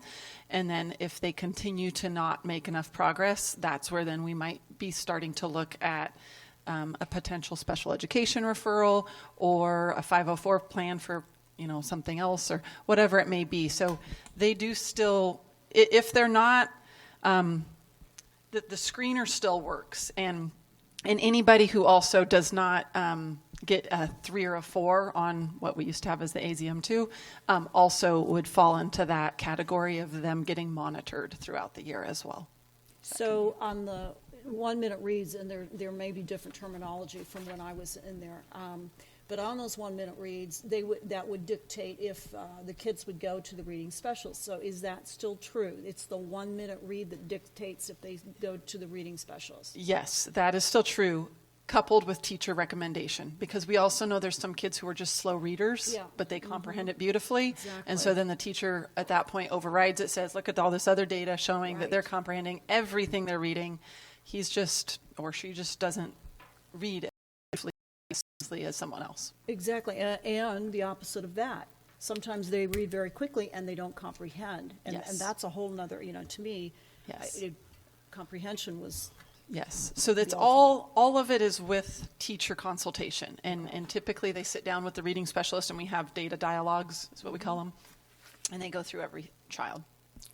Next school year, as we begin the early release days on Wednesday, is that something that's going to be targeted as the semester begins, the teachers to look at some of those early benchmarks, and if we need to move students to the specialized reading or math or whatever? Good question, Member Brown. Yes, absolutely. That's one small part of it. And then because that one, I feel like we already have a pretty good system going. Like, that's something we are relatively confident in. The next part is the kids who aren't necessarily in that intensive area, but who are still in the classroom, but they're just not they might not be meeting the learning targets from day to day. And so that's where we get to actually start looking at that group of kids. Because if you think about it, that kindergartner with 5 phoneme segmentation sounds, they need a lot of support at that point. And there's a whole lot of other kids who are needing to learn their letters and their sounds. And so there's still a large group for the teacher in the general ed classroom. But yes, that's the overall idea. Okay. It will just be with a different group of kids as well. All right, thank you. this, I know we've spent a long time on this. Your presentation was excellent, and I'm really happy to hear that it seems like there's a lot more diagnostic stuff going on, a lot more being proactive. And we've talked about the 8th grade scores for a couple of years, at least since I've been on the board. So it sounds like you guys are going after it. And I appreciate that, because, you know, that's why we're here, student achievement. And I also recognize that I'm sure that's a lot more work for the teachers, a lot more balls to juggle. Yes, President Hatcher. So it's nice because we're giving them a lot more information. I don't want it to paint it like a perfect picture, though. We still have a long ways to go. Like Nancy alluded to, that we still need to do math. Like, our math screeners are not where they need to be. We need to have better systems in place for that. And so those are our next steps. But I feel like what we have going, it is working the way it's supposed to work. Mm-hmm. And the other neat piece, too, that's different is that we've got folks who are speaking to the high school level, which I really don't recall so much before. So thank you. It's a great presentation, very informative. Anybody else have any more comments or questions? All right, thank you very much. All right, moving on to item 5, action consent. Is there a motion to approve item 5, action consent, as presented? So moved. Second. Okay, it's been moved and seconded to approve item 5, action consent, as presented. All in favor say aye. Aye. Opposed? Abstained. Motion carries. Item 5 is approved as presented. Now we'll go ahead and take the items that were pulled. So we'll begin with item 5.1, meeting minutes, January 24th, 2022, presented by Dr. Court Monroe. Yeah, administration would recommend that the board approve the January 24th, 2022 meeting minutes as presented. Okay, is there a motion to approve item 5.1? So moved. Second. Okay, discussion or questions? I just had two items on the first page. Under board comments, we've got the wrong name for the Cactus Shadows band teacher. It's listed as Roger Womack. It's actually Andre Womack, if we can make that change. And then under public comments, there was a gentleman that gave his comments. He relinquished his time, but I don't know to whom. And I listened to the video, and it wasn't on the video either, so I don't know who got those extra minutes. Not that I guess, I don't know if we should put that, if that's something that should be in the minutes. He just gave up his Yeah, from what I know, Member Brown, on the first one, and I didn't listen to it, but with Mr. Womack, I think it was said as Roger, even though his name is Andre Womack. And then the second one, yeah, I don't know what word he used relinquish, but no one spoke. And I don't think it really meant relinquish, just I'm passing on speaking. Yeah, he just didn't speak. But on our form, don't you have to signify who you're giving those extra 3 minutes to? Nobody took them, though. So the word relinquish was used, but nobody used those minutes. I think that was Mr. Hazeltine. If I remember, yeah, he just stepped up and then he kind of stepped back, so no one took his time. Okay, that's kind of odd. Well, I listened to the video, so if we would like to go back and listen to it, I'm pretty sure I said Andre, and it sounds like Andre on the video. So that's the only two things I had for about the minutes. Okay, anybody else? All right, hearing no more comments, it's been moved and seconded to approve item 5.1 as. Could I make a motion to include the correction for Mr. Womack? Because right now the motion is to approve it like it's here. So you want to amend the motion I want to amend with the motion a correction? so that it includes Mr. Andre, or Mr. Womack's correct name. Okay, is there a second to that amendment? Second. Okay. All right, it's been moved and seconded to amend the agenda using the correct, the minutes, using this gentleman's correct name, which was Andre. Andre. All right. All in favor, say aye. Aye. Opposed? Abstained. All right, the motion carries as amended. Moving on to item 5.3, monthly enrollment report presented by Ms. Marcy Rodriguez. Yes, Madam President, members of the board, we move that the governing board accepts this report as presented. So moved. Second. Okay, questions, discussion? I pulled this out because it's a little concerning. For this whole year, our enrollment continues to decline. And, you know, looking at this point from a year ago, we're still down over 300 kids. From 2020, it's over 600. So is there some sort of formal plan that the administration has to increase enrollment? Because I know there continually is comments made about our capture rate. And, you know, okay, we have not the greatest capture rate, but our enrollment keeps declining, so they kind of go hand in hand. So what's the plan? Go ahead, Marcy, go first. So, thank you, Member Busby. As you heard earlier, we do have some recruiting tools that we're using with our kinders coming in, with getting our 6th graders exposed to the middle school, with getting our 8th graders exposed to the high school, retaining the students as they do the transition. And I would turn over to Dr. Monroe. I know that we have some other marketing tools that we're going to use. We're really trying to push on our preschool. We've been able to open additional preschool classes because we know if the students have a good experience in preschool, they'll stay with us. And so do we have a plan? Yes. Is this a topic of conversation across the valley? Yes. In a meeting with North Valley superintendents, some of their districts are down 1,600, 1,700, 2,000, and they're continuing to see that leakage to homeschool or online schools. So it's not unique to Cave Creek, and we have a plan, and we're certainly trying to battle that. Parents have a lot of choices. I have a couple comments about that, too. On questions that you gave us, Dr. Monroe, or the information that was sent to the board, there's a graph that notes that on the departures, approximately 60% departures are because of student issues. Do we know what they're talking about?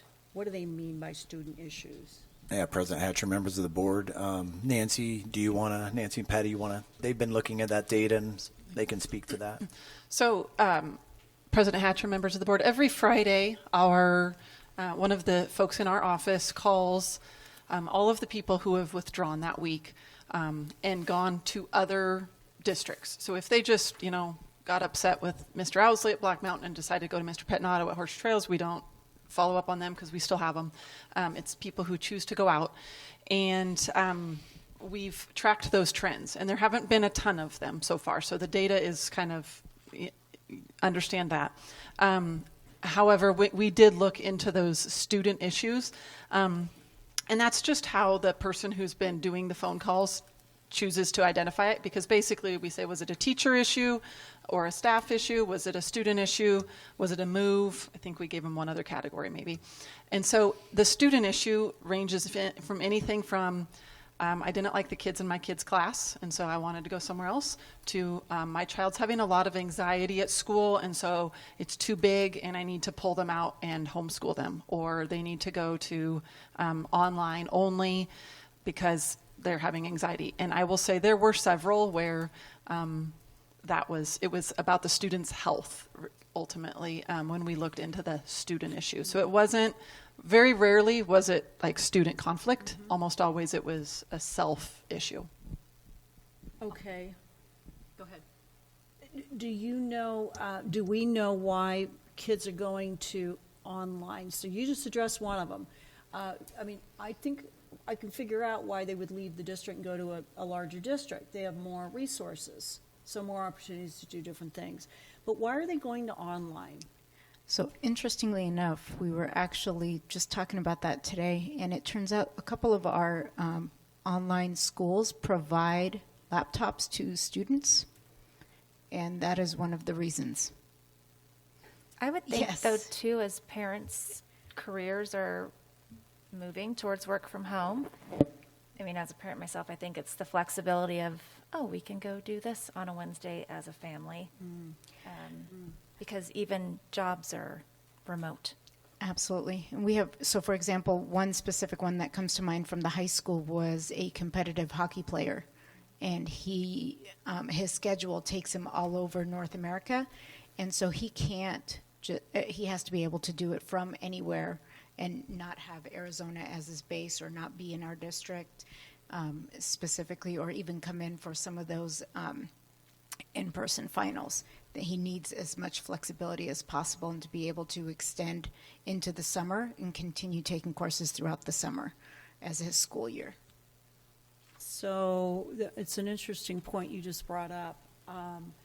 So that almost sounds like going forward, because adults are now working at home too, and some businesses offer them that flexibility, that the face of education could be looking different, and that all school districts are going to have to look at it in a different way.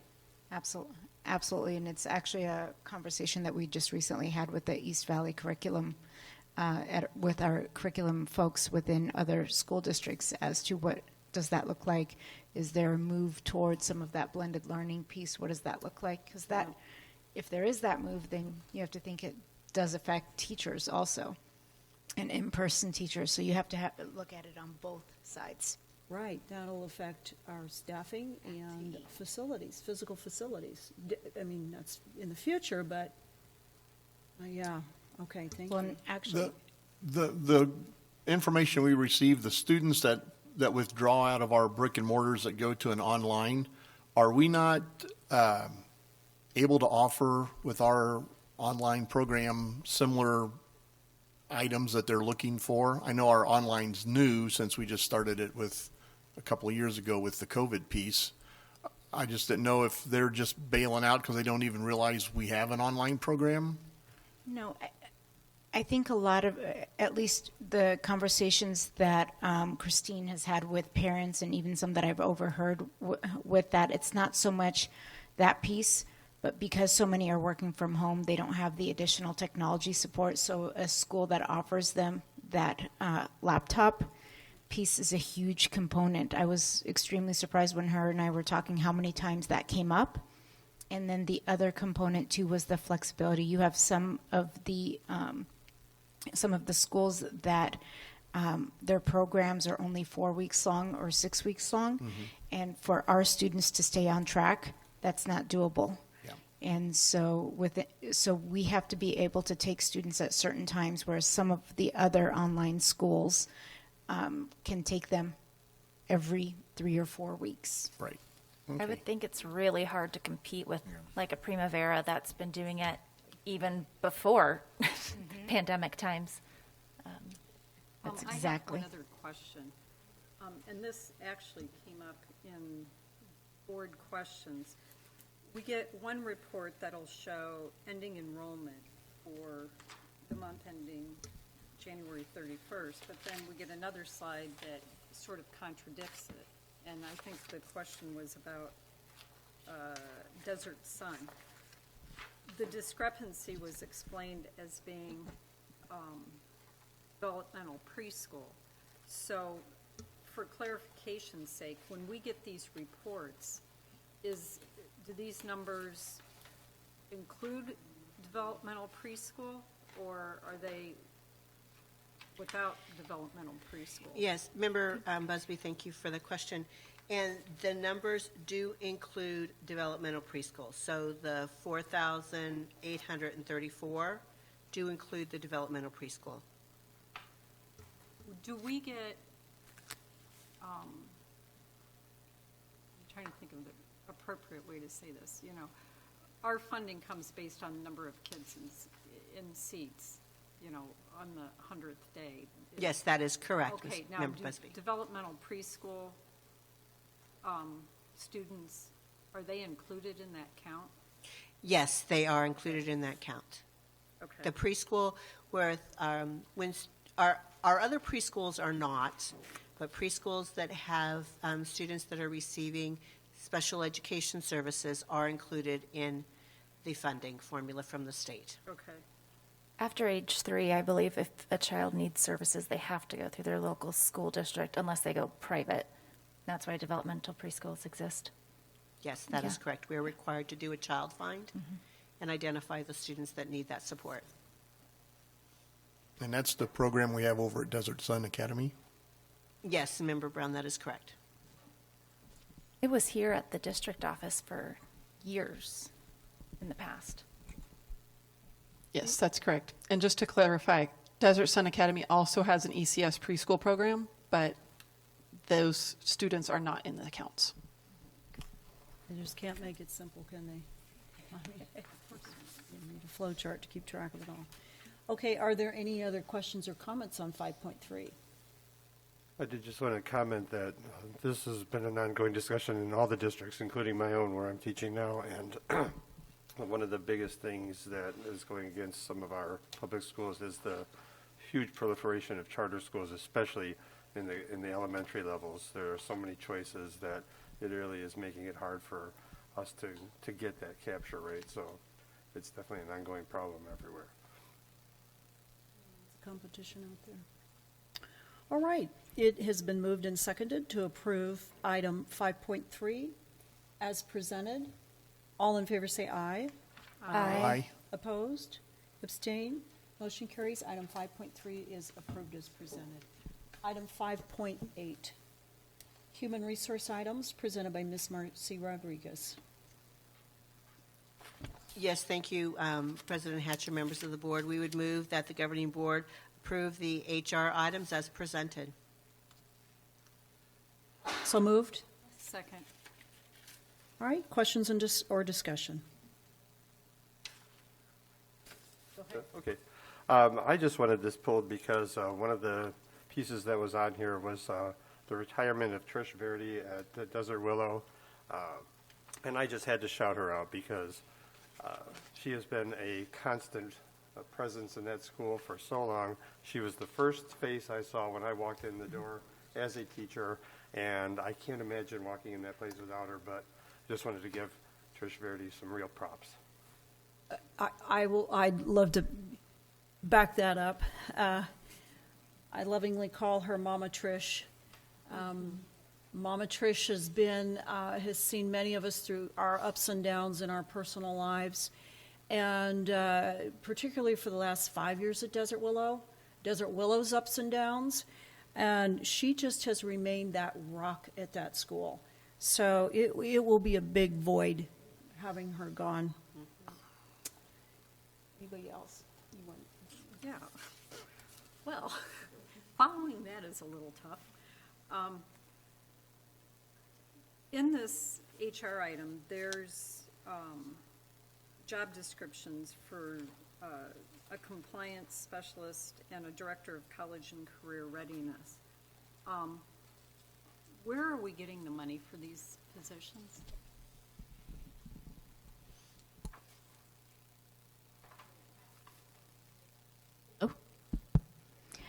President Hatcher, Member Busby.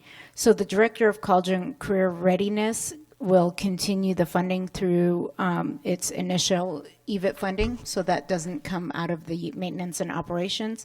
And the compliance specialist for the ESS, we are looking at through the ARP IDEA grant.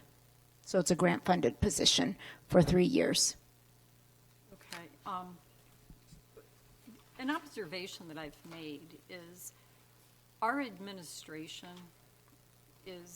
we have a lot more administration positions now than we've had in many, many years, yet we have fewer students. And so I'm just kind of curious, adding these positions in, I'm like, okay, money's a big issue.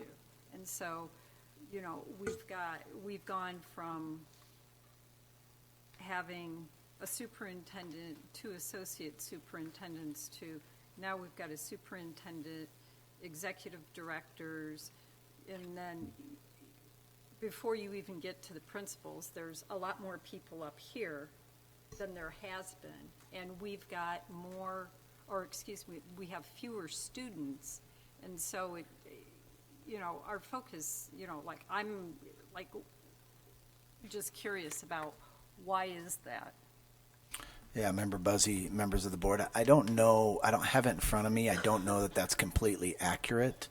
I think we might be at a wash or even less, but again, I'd have to go back and look because of some of our reductions last year. The Director of College and Career Readiness, that position has existed, and it existed in years past as the CTE manager role. We just haven't been able to fill it with a good person. And so we aligned it more with our strategic plan, so that was a position that we've had. We just haven't been able to find someone to be with us and stick to it with us. Special Education ESS department was reduced last year, and we found it necessary with a lot of complaints and things that have happened to add a compliance specialist. My understanding is this position also existed a few years back. So I think if we were, I don't know for sure, I'd have to go back and look, but if we were to look at administrative positions between previous years and this year's, I don't know if it would be more with less students. I'm more apt to say it would be probably less, but I could be wrong on that. I do think your observation is spot on. We don't ever want to grow administration unnecessarily. We want to focus our efforts on the classroom and on the teachers, and we are very lean and mean. I can tell you when Nancy, Patty, when Marcy meet with their colleagues in other districts, there's a lot more administration. Of course, there may be more students, but we fill a pretty lean and mean administrative crew. If you look at the Auditor General's report, correct me if I'm wrong, Marcy, our ratio is pretty good compared to other districts, if not below other districts on the Auditor General's report as far as administrators per students. Yes, Dr. Monroe, that is correct. We are below the state and our peer average. Thank you. Thank you. The position, the compliance specialist position, you said is going to be funded with a grant. Do we know if we have that grant yet? Do we need to make sure we have that before we fill that position? Yes, actually, thank you, Member Brown. That's a very good question. And yes, that grant was approved last week, Friday. Yay. Is it a one-year grant? Three. And as we, Member Brown, Member Busby, members of the board, with regards to grant-funded positions, we're very clear with the people that are hired that, you know, at the end of this grant, that this job will go away because the funding goes away. So then it's up to us to see what happens at that point for sustainable issues, for sustainability with special education. Any other comments or questions? Okay. Hearing none, it's been moved and seconded to approve item 5.8, human resource items, as presented. All in favor say aye. Aye. Opposed? Abstained. Motion is approved. Item 5.8 is approved as presented. Item 5.13, first and final reading of policy IC school year, presented by Mrs. Nancy Scott. President Hatcher, members of the board, administration moves that the governing board approve the first and final reading of policy IC as presented. So moved. Is there a second? Second. So I didn't pull this, but with variance being crossed out, so families can't have a variance now? President, I'm sorry, can you repeat that? Are variances not allowed any longer? Yep. If you see where it's crossed out from the ARS, it is no longer allowed. So everything that you see crossed out came from. If someone lives in Horseshoe Trails area, but they want to go to Desert Willow, they can't do that now. So, Member Busby, I think it's a different definition of variance than what you're thinking. Well, I think it's a little. For years, that's how it's been defined here. Is that correct, Mrs. That is Scott? correct, yes. You're talking open enrollment technically, even though it's within the same school district. As a whole, it's viewed as open enrollment. Okay. But I understand exactly what you're saying. Yeah. Okay. That's why I asked. Yep. Because On the current policy IC and then on the proposed policy of IC, the very last paragraph or the last line, board shall establish school calendar each year after recommendations from the superintendent. Well, we just kind of went through a 3-year process to approve school calendars back in December. So did we just violate our own policy in December? President Hatcher, members of the board, no, we didn't, because within that you can approve several years, so it gives you the option of going through yearly, but within that, when you approve the 3 years, it's actually, again, what we were looking at for our parents and for our community, giving those calendars ahead of time. And if you look at all of the school districts around us, that's what they post also. Will we then have the option to bring back to the board for the next following school year? Is that something we would review? And correct me if I'm wrong, Dr. Monroe, but the way that we passed it is, and we've presented it to our community within the committee and through our presentations, is that, and we've placed it on the website for the next 3 years so that our parents can plan accordingly.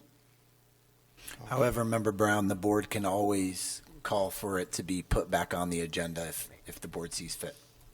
Okay.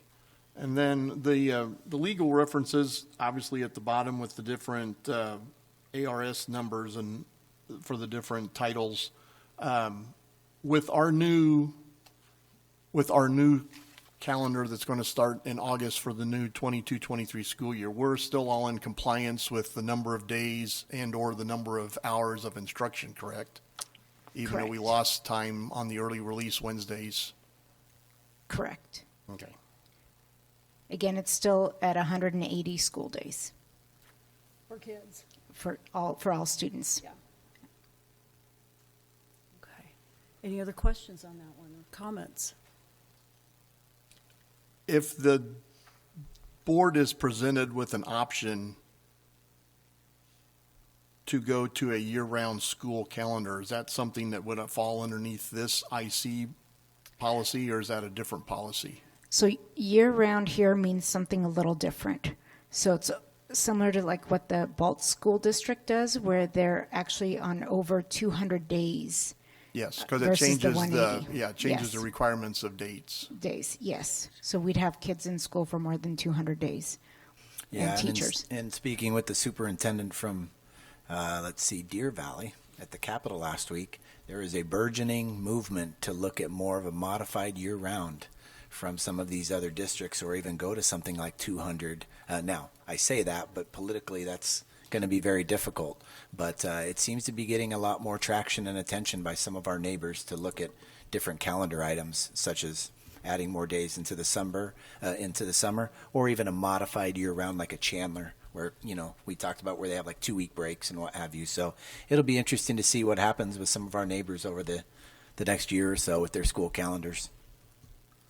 Okay. So that kind of a modification would fall under this policy. For the modified year-round. Again, if we add to more than 200 days, yes. Okay. But again, if we keep to the 180, which still a modified year-round is still at 180. So if you look at Chandler, Deer Valley, I talk with Gail quite a bit, and Deer Valley, they're still looking at the school days being 180 school days, just over a modified year-round with the 2-week breaks. So the wording is not less than Yes. 180. It doesn't even say a minimum, but it says not less than 180. So you can have more. Any other comments? Under the proposed policy, the third paragraph that starts with notwithstanding any other law, it goes on to states that districts should have 2 public hearings in the district. I guess that would be for parents then to have a chance to talk about the calendar? No, that's with the instructional time models. Okay. So that's kind of if we as a district choose to move towards more of a blended, kind of what President Hatcher was talking about before, and having some kids online where we're zooming in teachers, all of that, that's part of that instructional time model changing, because it's giving us more of that seat time where kids aren't coming in. So we'd have to have the 2 hearings at that point if we move to that instructional time Yeah, so Member model. Brown, that's directly a product of COVID. You had a lot of school districts being really creative by saying, hey, Johnny's going to be at home for 3 hours, and then he's going to come and learn in the classroom for 3 hours.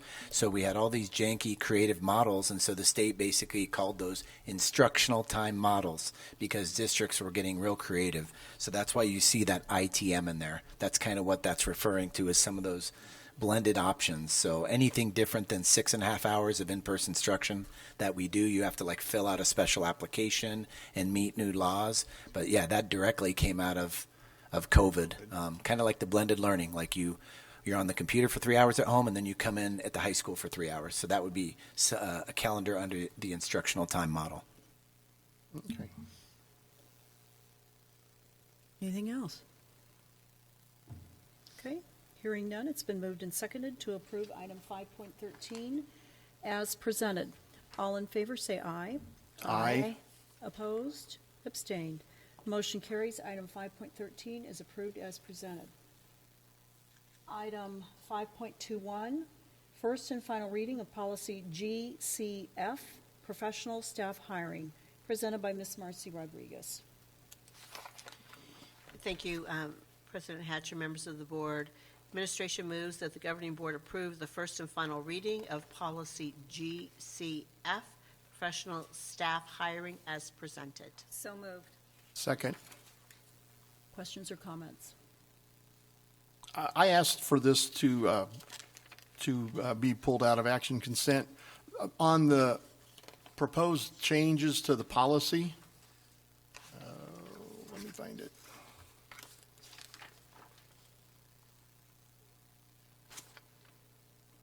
The first paragraph, I'm assuming that it says maintained by the Department of Education. I'm assuming that's the Arizona Department of Education.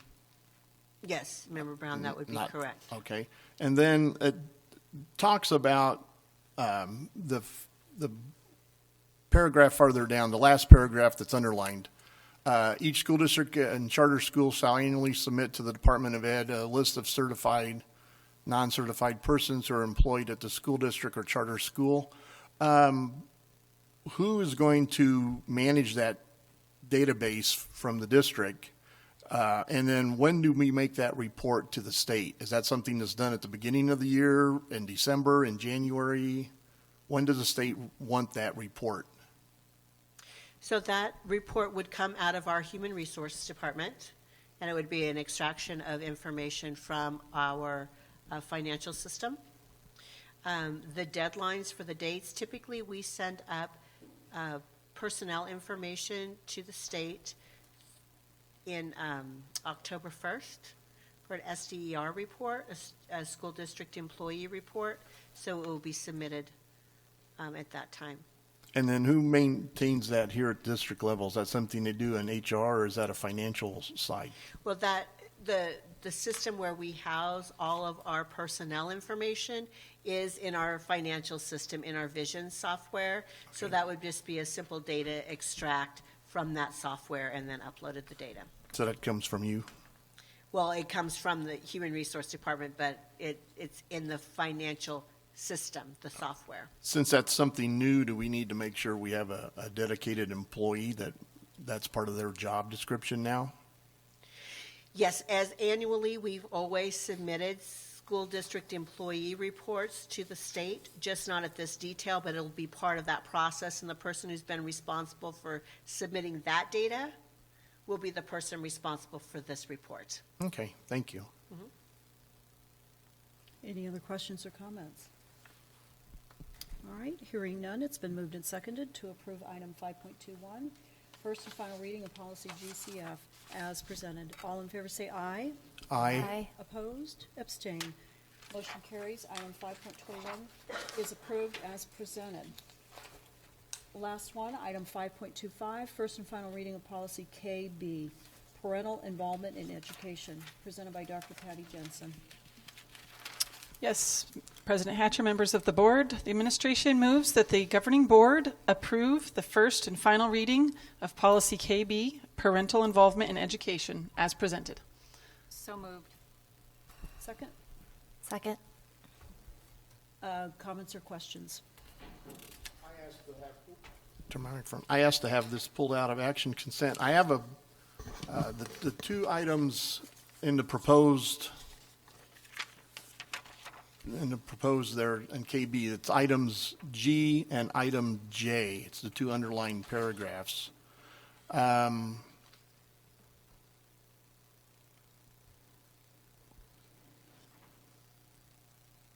How will we know through either teachers or principals or the parents that their students are receiving information that they weren't notified beforehand to either opt in or opt out?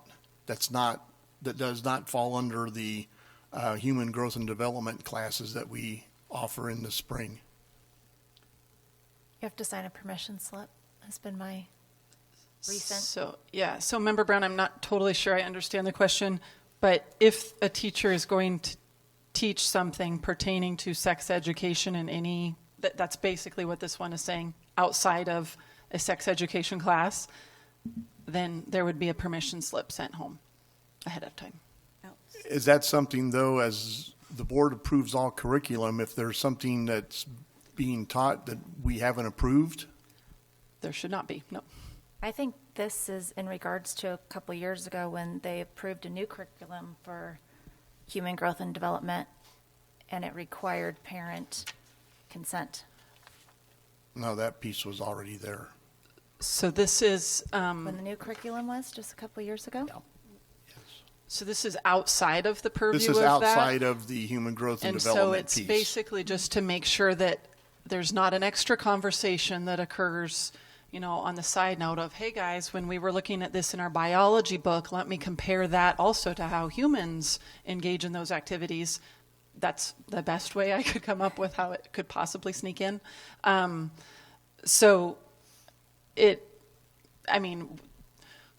short answer is no, our teachers are not teaching those topics outside of the purview of a class in that way. If they were to, then it would need to have parental consent.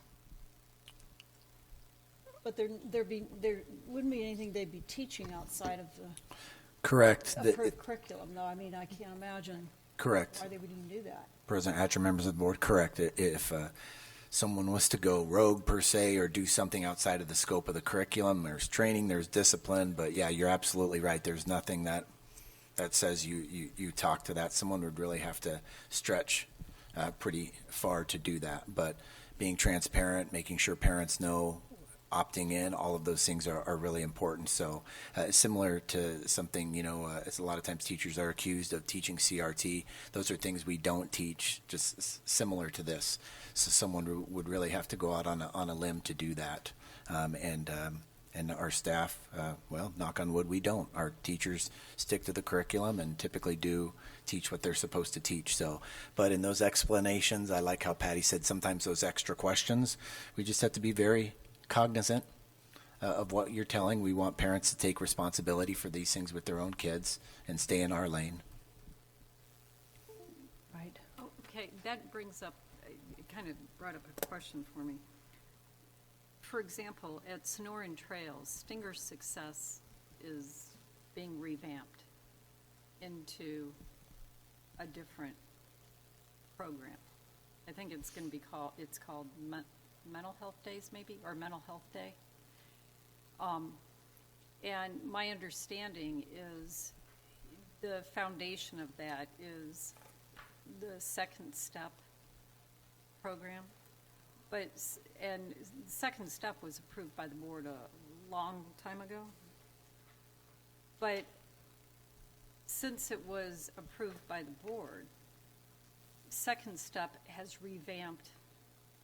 not all that long ago, revamped their curriculum. So is what is being utilized with this mental health program at Sonoran Trails, is it a revamp? Are they using the revamped program that Second Step has? Member Busby, are you implying that Second Step Well, has that's- sex education in it No, because of no, what we're talking no, about? Because no, I want to I'm- make sure we stick to the agenda.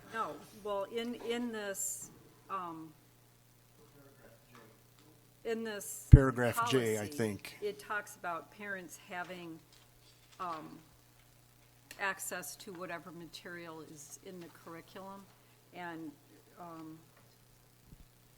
so I'm just asking, because on C it says a procedure by which parents who have, or not C, which one was it? One of them.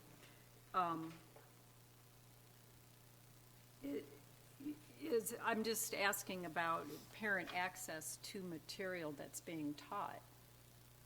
And so I'm just curious, because the conversation that was going on here kind of made me start thinking, all right, this is another program that's going on. It's been utilized for some period of time, but the basis of it, that second step, that's been revamped. So has that revamped portion been made available to parents? But the thing, this is specifically sex ed, isn't it? Well, I've read those two ways. Policy KB, right? I mean, it's just strictly. This falls under, I believe, as I Sex read ed. this is anything that doesn't fall into our human growth and development curriculum that may or may not be offered or taught or discussed outside of a human growth and development class. Because at the beginning, it says the superintendent, in consultation with parents, teachers, and administrators, shall develop procedures for parental involvement in schools. These shall include a plan for participation in the school designed to improve parent and teacher cooperation, blah, blah, blah, blah, blah. It doesn't specifically state the sex ed until you get over here to the underlying parts. And so that's why I was asking about this, because if this, the intent of this policy is a broad reach, we get a new math book, so there's a textbook adoption, so it's made available for parents to review it. So when a curriculum changes, is it made available?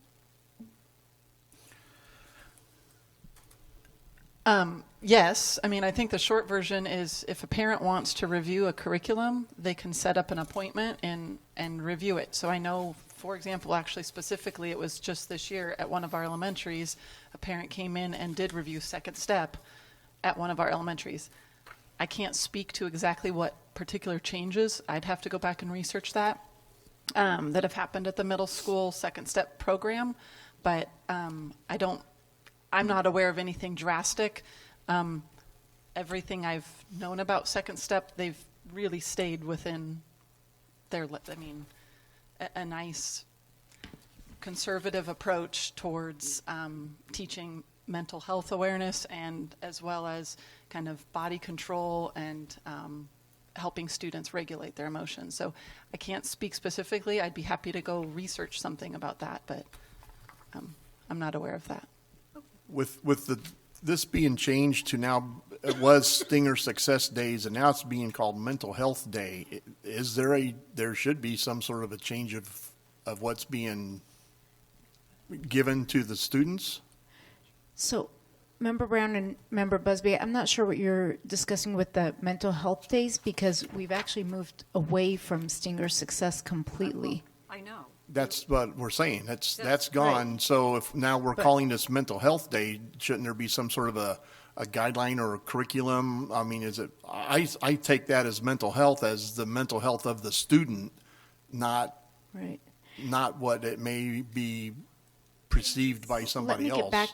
Let me get back to you. In Right. the Snoring Trails newsletter, there was one of the first pages in it. It stated that Stinger Success was going away, and the new program was going to be called Mental Health Day or Mental Health Awareness, and it was going to.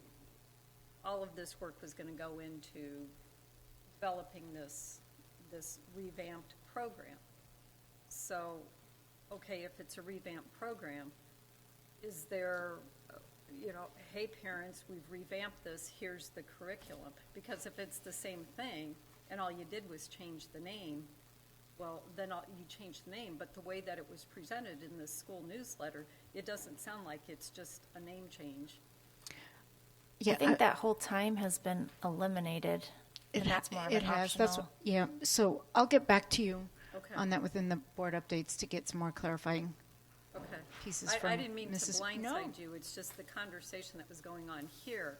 It started me thinking about this, and so I'm just trying to figure out how that all works into this. Absolutely. Should we then table this? This is No. currently statute, Yeah, isn't it? this is statute. It's law Yeah. now, right? Yep. Yeah. And the And we can certainly have Ms. Diab, Mrs. Scott, we can certainly go back and study and provide a report so we can give you an informed answer, a Yeah. better answer. I mean, But it like, has- the answer to my question isn't going to affect this. It's Exactly. just I was asking a question, how it applies here. exactly. So, I'm good. Okay, all right. Any other comments? All right. Hearing none, it's been moved and seconded to approve item 5.25, first and final reading of policy KB, parental involvement in education, as presented. All in favor say aye. Aye. Opposed? Nay. Abstained. Motion carries. Item 5.25 is approved as presented. Item 6, old business. 6.1, fiscal year 2022-2023, schedule for business and work study governing board meetings, presented by Dr. Court Monroe. And President Hatcher, members of the board, this item was tabled at the last board meeting, as you're aware. It was suggested that administration look at and consider moving the July and August 2022 board meetings back from July 11th to July 18th, from August 8th to August 15th, and from August 22nd to August 29th. Administration reviewed the 22-23 calendar from the school year, as well as past practice from past governing board schedules. The Business Office and Human Resources Department were consulted with. They prefer that the meeting schedule remain standard, as it has been in the past.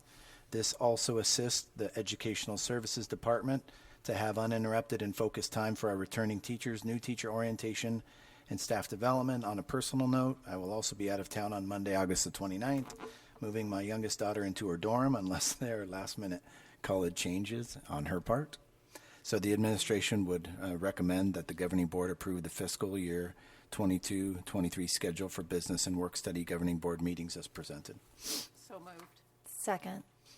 Any questions or comments?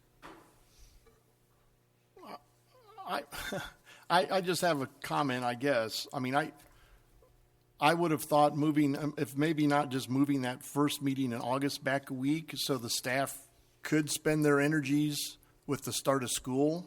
But the paragraph that you just read kind of contradicts that to the point that it's okay, we'd rather have the staff work on a board book instead of taking care of our students the first week of school. So I don't understand. I would have thought they would have liked to had a full week to get the district up and running in the right direction and then work on a board book for that would have been the third or that following Monday, the 15th, instead of having a meeting on the 8th. So to me, it just makes sense. Give your staff a chance to work with the students, push the board meeting back. But I guess you'd rather have your staff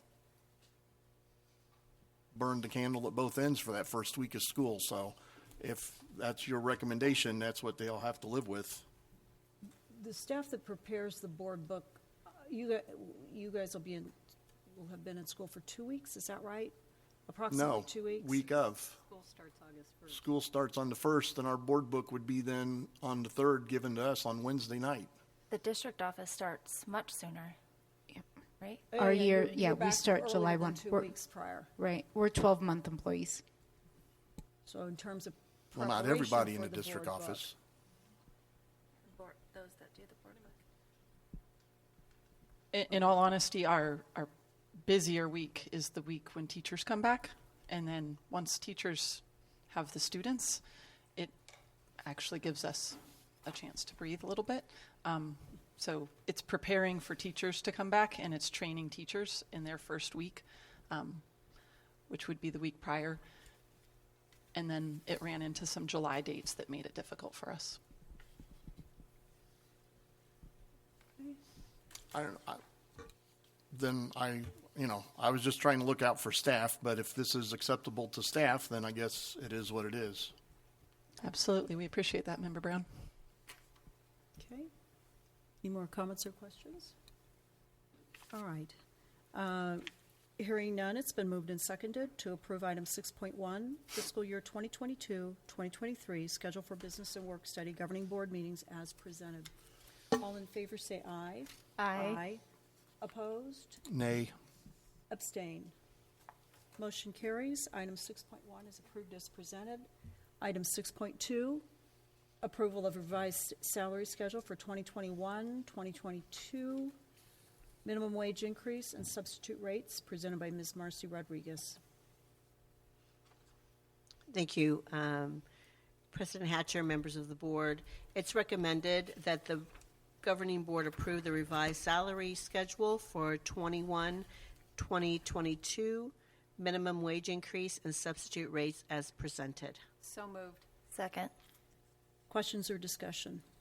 How much of a financial impact will this make to our bottom line? It's $21,000.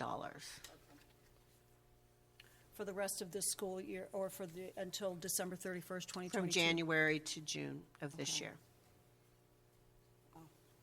And that date is because it Was then effect. it became effect in January 1st. Any other questions or comments? For the next budget, will you have to bring that back to us to reapprove new rates for the next school budget, the 22-23 school year budget? Will this carry over? Member Brown, yes, thank you for the question. This increase in the hourly salary will be recognized when we bring salary schedules to you for next year. And that will be in April, we'll bring those. Okay, thank you. Additional comments? Okay, hearing none, it's been moved and seconded to approve item 6.2, approval of revised salary schedule for 2021-2022 minimum wage increase and substitute rates as presented. All in favor say aye. Aye. Opposed? Abstain. Motion carries. Item 6.2 is approved as presented. Item 7, new business. 7.1, first reading of policy BDF, advisory committees, presented by Dr. Court Monroe. And President Hatcher, members of the board, ASBA has amended policy BDF, advisory committees, to make it very clear that if a board creates an advisory committee or directs that the committee be created or appoints members to a committee, and that committee has the authority to act for the board to make recommendations to the board, the committee is covered as an advisory committee or subcommittee of the public body and is then under the open meeting law. So administration moves that the governing board approve policy BDF advisory committees as a first and final reading. So moved. Second. Okay. Questions or discussion? This just is if the board creates an advisory committee, not the superintendent? Correct. So that makes sense then, since we are subject to open meeting law, that any committee we create would also be subject to that. I mean, that makes sense. Yeah. Any other questions or comments? Okay, hearing none, it's been moved and seconded to approve item 7.1, first reading of policy BDF advisory committees as a first and final as presented. All in favor say aye. Aye. Aye. Opposed? Abstained. Motion carries. Item 7.1 is approved as a first and final as presented. Item 7.2, first reading of policy BEDD, rules of order, presented by Dr. Court Monroe. President Hatcher, members of the board, ASBA is also changing this policy, I guess you could say clarifying, to make it very clear that the governing board president has the authority to recess a meeting without a vote of the governing board to maintain decorum and governing board meeting rules of order. Administration moves that the governing board approve policy BEDD, rules of order, as a first and final read. So moved. Second. Questions or comments?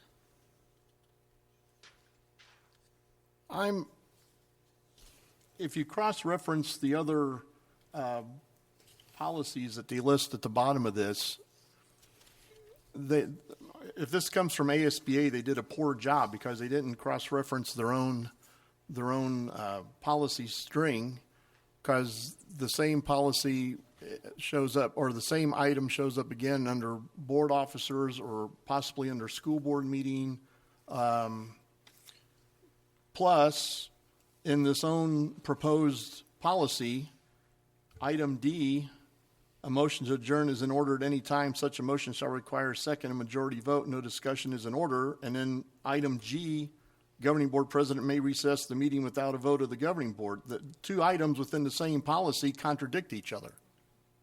So I don't know what's going on with the different policies. If they're going to change one, then the ripple effect then to update the other policies should have followed. And if this is just something that's coming from ASBA, which Dr. Monroe stated, it's not a new state law or state statute, then I think our current policy of BEDD rules of order we should maintain that and not make this change. I think this is specifically to maintain order. The D is just the regular issue, but G is definitely for maintaining decorum when things get out of hand, as they have in some places. That, I understand what both of you are saying. It seems like this G should have a little bit of a definition put to it, because I read this policy 3 times and I came to the same conclusion every time I read it. It's like, okay, up here, this is what it says, but then what dictates how G is applied? There's no guideline for it. So, and I know what the intent is, but just reading this, it says that, a motion needs to be made and it needs to be seconded, but then you get down to the bottom of the list and it's, oh, well, the president can just end it, and that's that. Yeah, Member Busby, I'll comment on that. From what I know, I think the board makes really good points, and Member Brown is right as far as its reference to law. From what I've been told, this is derived from a lot of the board meetings that have gotten out of hand, maybe in Vail or Scottsdale, where the audience or the community members did not maintain decorum when the board president was gaveling, or would not calm down, or when there was just a lot of, I don't know how to say it, misbehavior or turbulence in the audience. So from what I've been told, that's kind of the derivative, how that was derived. Whether they were successful in making it very clear, I guess that's up to the board to decide, but I think that was the attempt, that if something happened and President Hatcher it wasn't able to get control of the room, that the board could recess either for safety reasons or to try to calm down the audience or what have you. So that's my understanding of it.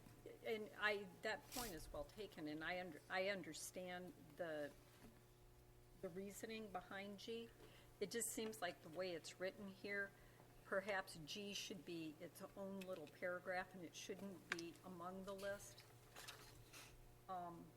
Which, if it's its own separate little paragraph, it's explained, in times of disorderly meetings, or however it could be defined, that's when this applies. So are you saying this should have its own separate policy? No, I'm just saying you've got A through G. I would just reformat this and make it A through F, and then G is a paragraph below F that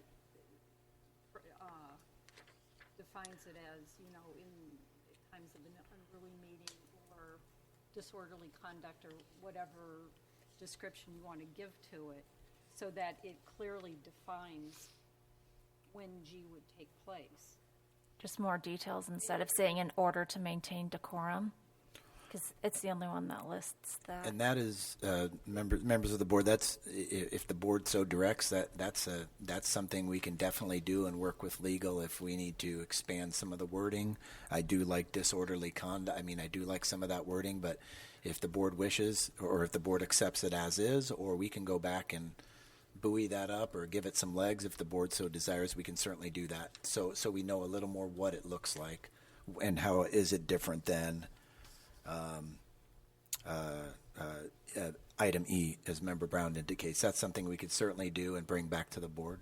So in order to cure that for tonight, we have made the motion and seconded it as a first and final. So we can make a different motion and have you bring it back, right? Yes. Because initially this was going to be a first reading. That's typically what would happen. Correct. We can bring it back with some enhanced, maybe some elaborate language to really, to Member Busby's point, to really describe and maintain decorum, what that means, or maybe a few examples in parentheses or something, where maybe it's a little more tangible, such as disorderly conduct, the audience not adhering to the board president. It's unfortunate that we even have to have this policy, but it's really come to light over the last year or so. Then I'd make a motion to amend the original motion and table this for further details. To bring it back? To bring it Yep, back to with bring it more back. detail. Yep, all right. Okay, so amendment to the initial motion is on the table. Is there a second? I second that. So it's been moved and seconded for the amendment to the initial motion. All those in favor, say aye. In other words, it would be brought back to us with revised language. Say aye if you approve of that. Aye. Aye. Nay. Opposed? Nay. Okay. And abstain. The amended motion carries. Item 7.3 is not approved as a first and final. It will come back as a second reading with clarified language. Item 7.2. 7 point, yeah, Okay, sorry, so 7.2. So President Thank you for Hatcher, that. so the board is directing me to bring this back at a future board meeting, if not the one in 2 weeks in March, with some expanded language that really clarifies G and how it's different than E. Yes, yeah, Okay. correct. Thank you. Okay. Item 7.3, first reading of policy BEDH, public participation at board meetings, presented by Dr. Court Monroe. President Hatcher, members of the board, ASBA is amending policy BEDH to prohibit unsolicited commercial messages during the call to the public. That's the 3-minute time that we provide to the public. So in the policy, it reads, presentations for unsolicited services will not be permitted. Companies or businesses offering services of possible interest to the district should send information to the district office for distribution to appropriate school district officials. Administration moves that the governing board approve policy BEDH, public participation at board meetings, as a first and final. So moved. Second. Discussions or comments? Does ASBA, have they had an issue with this? Member Brown, my guess would be that it has come up at board meetings. Between the board and I have not experienced that in other districts. However, I could imagine someone coming up to, quote unquote, do a sales pitch to the board or make it very uncomfortable. So I would deduce, Member Brown, that it has been an issue in other districts. That's why there's probably policy language to support school boards, so they're not put in that position. I mean, paragraph B pretty well would take care of that. But I guess if, I don't know, it's kind of redundant. Any other comments or thoughts about that? All right. Then hearing none, it has been moved and seconded to approve item 7.3, first reading of policy BEDH, as a first and final. All in favor say aye. Aye. Opposed? Abstain. Motion carries. Item 7.3 is approved as a first and final, as presented. Item 7.4, request to authorize RFP for auditing consultant services, presented by Ms. Marcy Rodriguez. Yes, thank you, President Hatcher, members of the board. The administration moves that the governing board authorize the issuance of a request for proposal for auditing consulting services and allowing a multiple-term award. So moved. Is there a second? Second. Questions? In here, where you have multi-term contract, what do you mean by multi, like number of years? So typically, these RFPs are issued with a 5-year, and we will come back to the board every year to recommend that acceptance of the additional year. So we don't ask the board, when we bring this RFP recommendation to you in a couple of months, we will ask you to approve a multiple-year contract to whoever the firm is that's been selected, but we do have to come back annually and ask you for a renewal of that. Is there an advantage to having a multi-year contract, since we have to approve it every year? Well, the advantage is that we don't have to go through the RFP process every year, which is quite time-consuming for staff. Okay, thank you. Wasn't this in the past a 3-year? Wasn't the auditing, if we went out for an RFP, it was only a 3-year contract and has now been moved to 5? And then wasn't there also some sort of verbiage that said that you could not use the same company for any kind of audits, that you had an alternate? That was a short-term law that was written, and that law has since been rescinded. Okay. So all, this is just to authorize an RFP? Correct. So the firm that does our annual financial reports for us, that's who this award is going to. So whoever is selected in that process. Okay. So we're just asking you today to approve us to go out for, and then we'll bring back our recommendation once the process is complete. So this is just the basic compliance audit that we do. This doesn't extend to any other kind of audits the district or the board would pursue? That is correct, yes. Other comments or questions? Okay, hearing none, it's been moved and seconded to approve item 7.4, request to authorize RFP for auditing consultant services as presented. All in favor say aye. Aye. Opposed? Abstain. The motion carries. Item 7.4 is approved as presented. Item 7.5, approval of certified professional, not CSF eligible, contract language for the 2022-2023 school year, presented by Ms. Marcy Rodriguez. Yes, thank you, Madam President, members of the board. The administration moves that the governing board approve the certified professional non-CSF eligible contract language for the 2022-2023 school year as presented. So moved. Second. Questions or comments? Who's excluded from this? Would it be new counselors and social workers? That is correct. Anyone Madam else in that President. category? No, I believe those are the two personnels that are covered under this contract. Thank you. For this agenda item and then the next three, which all deal with contract language, has any of this been given over to our legal counsel for review before we voted on it? Yes, thank you, Member Brown, members of the board. All of these contracts have been reviewed, and you'll see the strike-through copy as well, and that's the changes that our legal counsel has recommended that we make. Okay, because that wasn't stated on any of the agenda item details that legal had looked at these. Yes, thank you for the question. Legal has looked at all of these contracts and made the changes. If the state does not pass the spending, the override on the spending here by March 1st, how does that then reflect on these 4 agenda items that we're looking for contract language? Would we then have to go back, not knowing then what the next budget year would look like? So all the contract language, thank you, Member Board, for the question.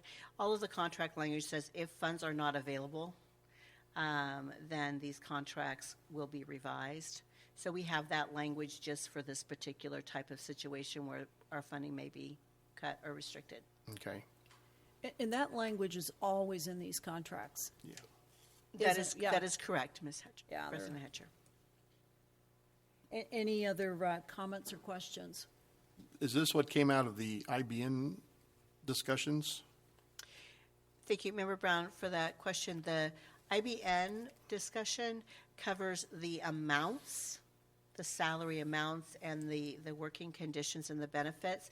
So this is just strictly the legal language that we would be issuing the contract to fill in some of these blanks with amounts that will come to the governing board in March with the recommendations. IBN will be making recommendations to the board on February 28th, and then in March we'll be asking you to approve those recommendations. Okay, thank you.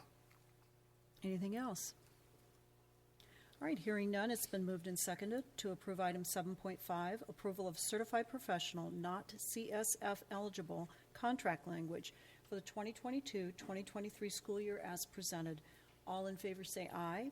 Aye. Opposed? Abstained. The motion carries. Item 7.5 is approved as presented. Item 7.6, approval of certified contract language for the 2022-2023 school year for certified classroom teacher, presented by Ms. Marcy Rodriguez.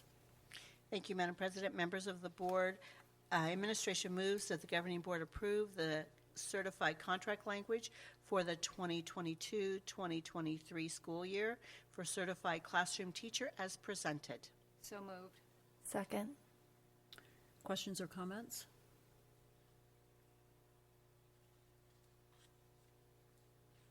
No? Okay. Hearing none, it's been moved and seconded to approve item 7.6, approval of certified contract language for the 2022-2023 school year for certified classroom teacher as presented. All in favor say aye. Aye. Opposed? Abstain. The motion carries. Item 7.6 is approved as presented. Item 7.7, approval of employment contract language for the 2022-2023 school year for special services professional, presented by Ms. Marcy Rodriguez.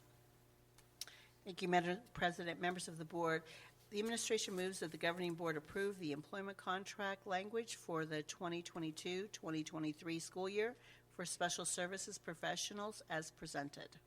So moved. Second. Questions or comments? None?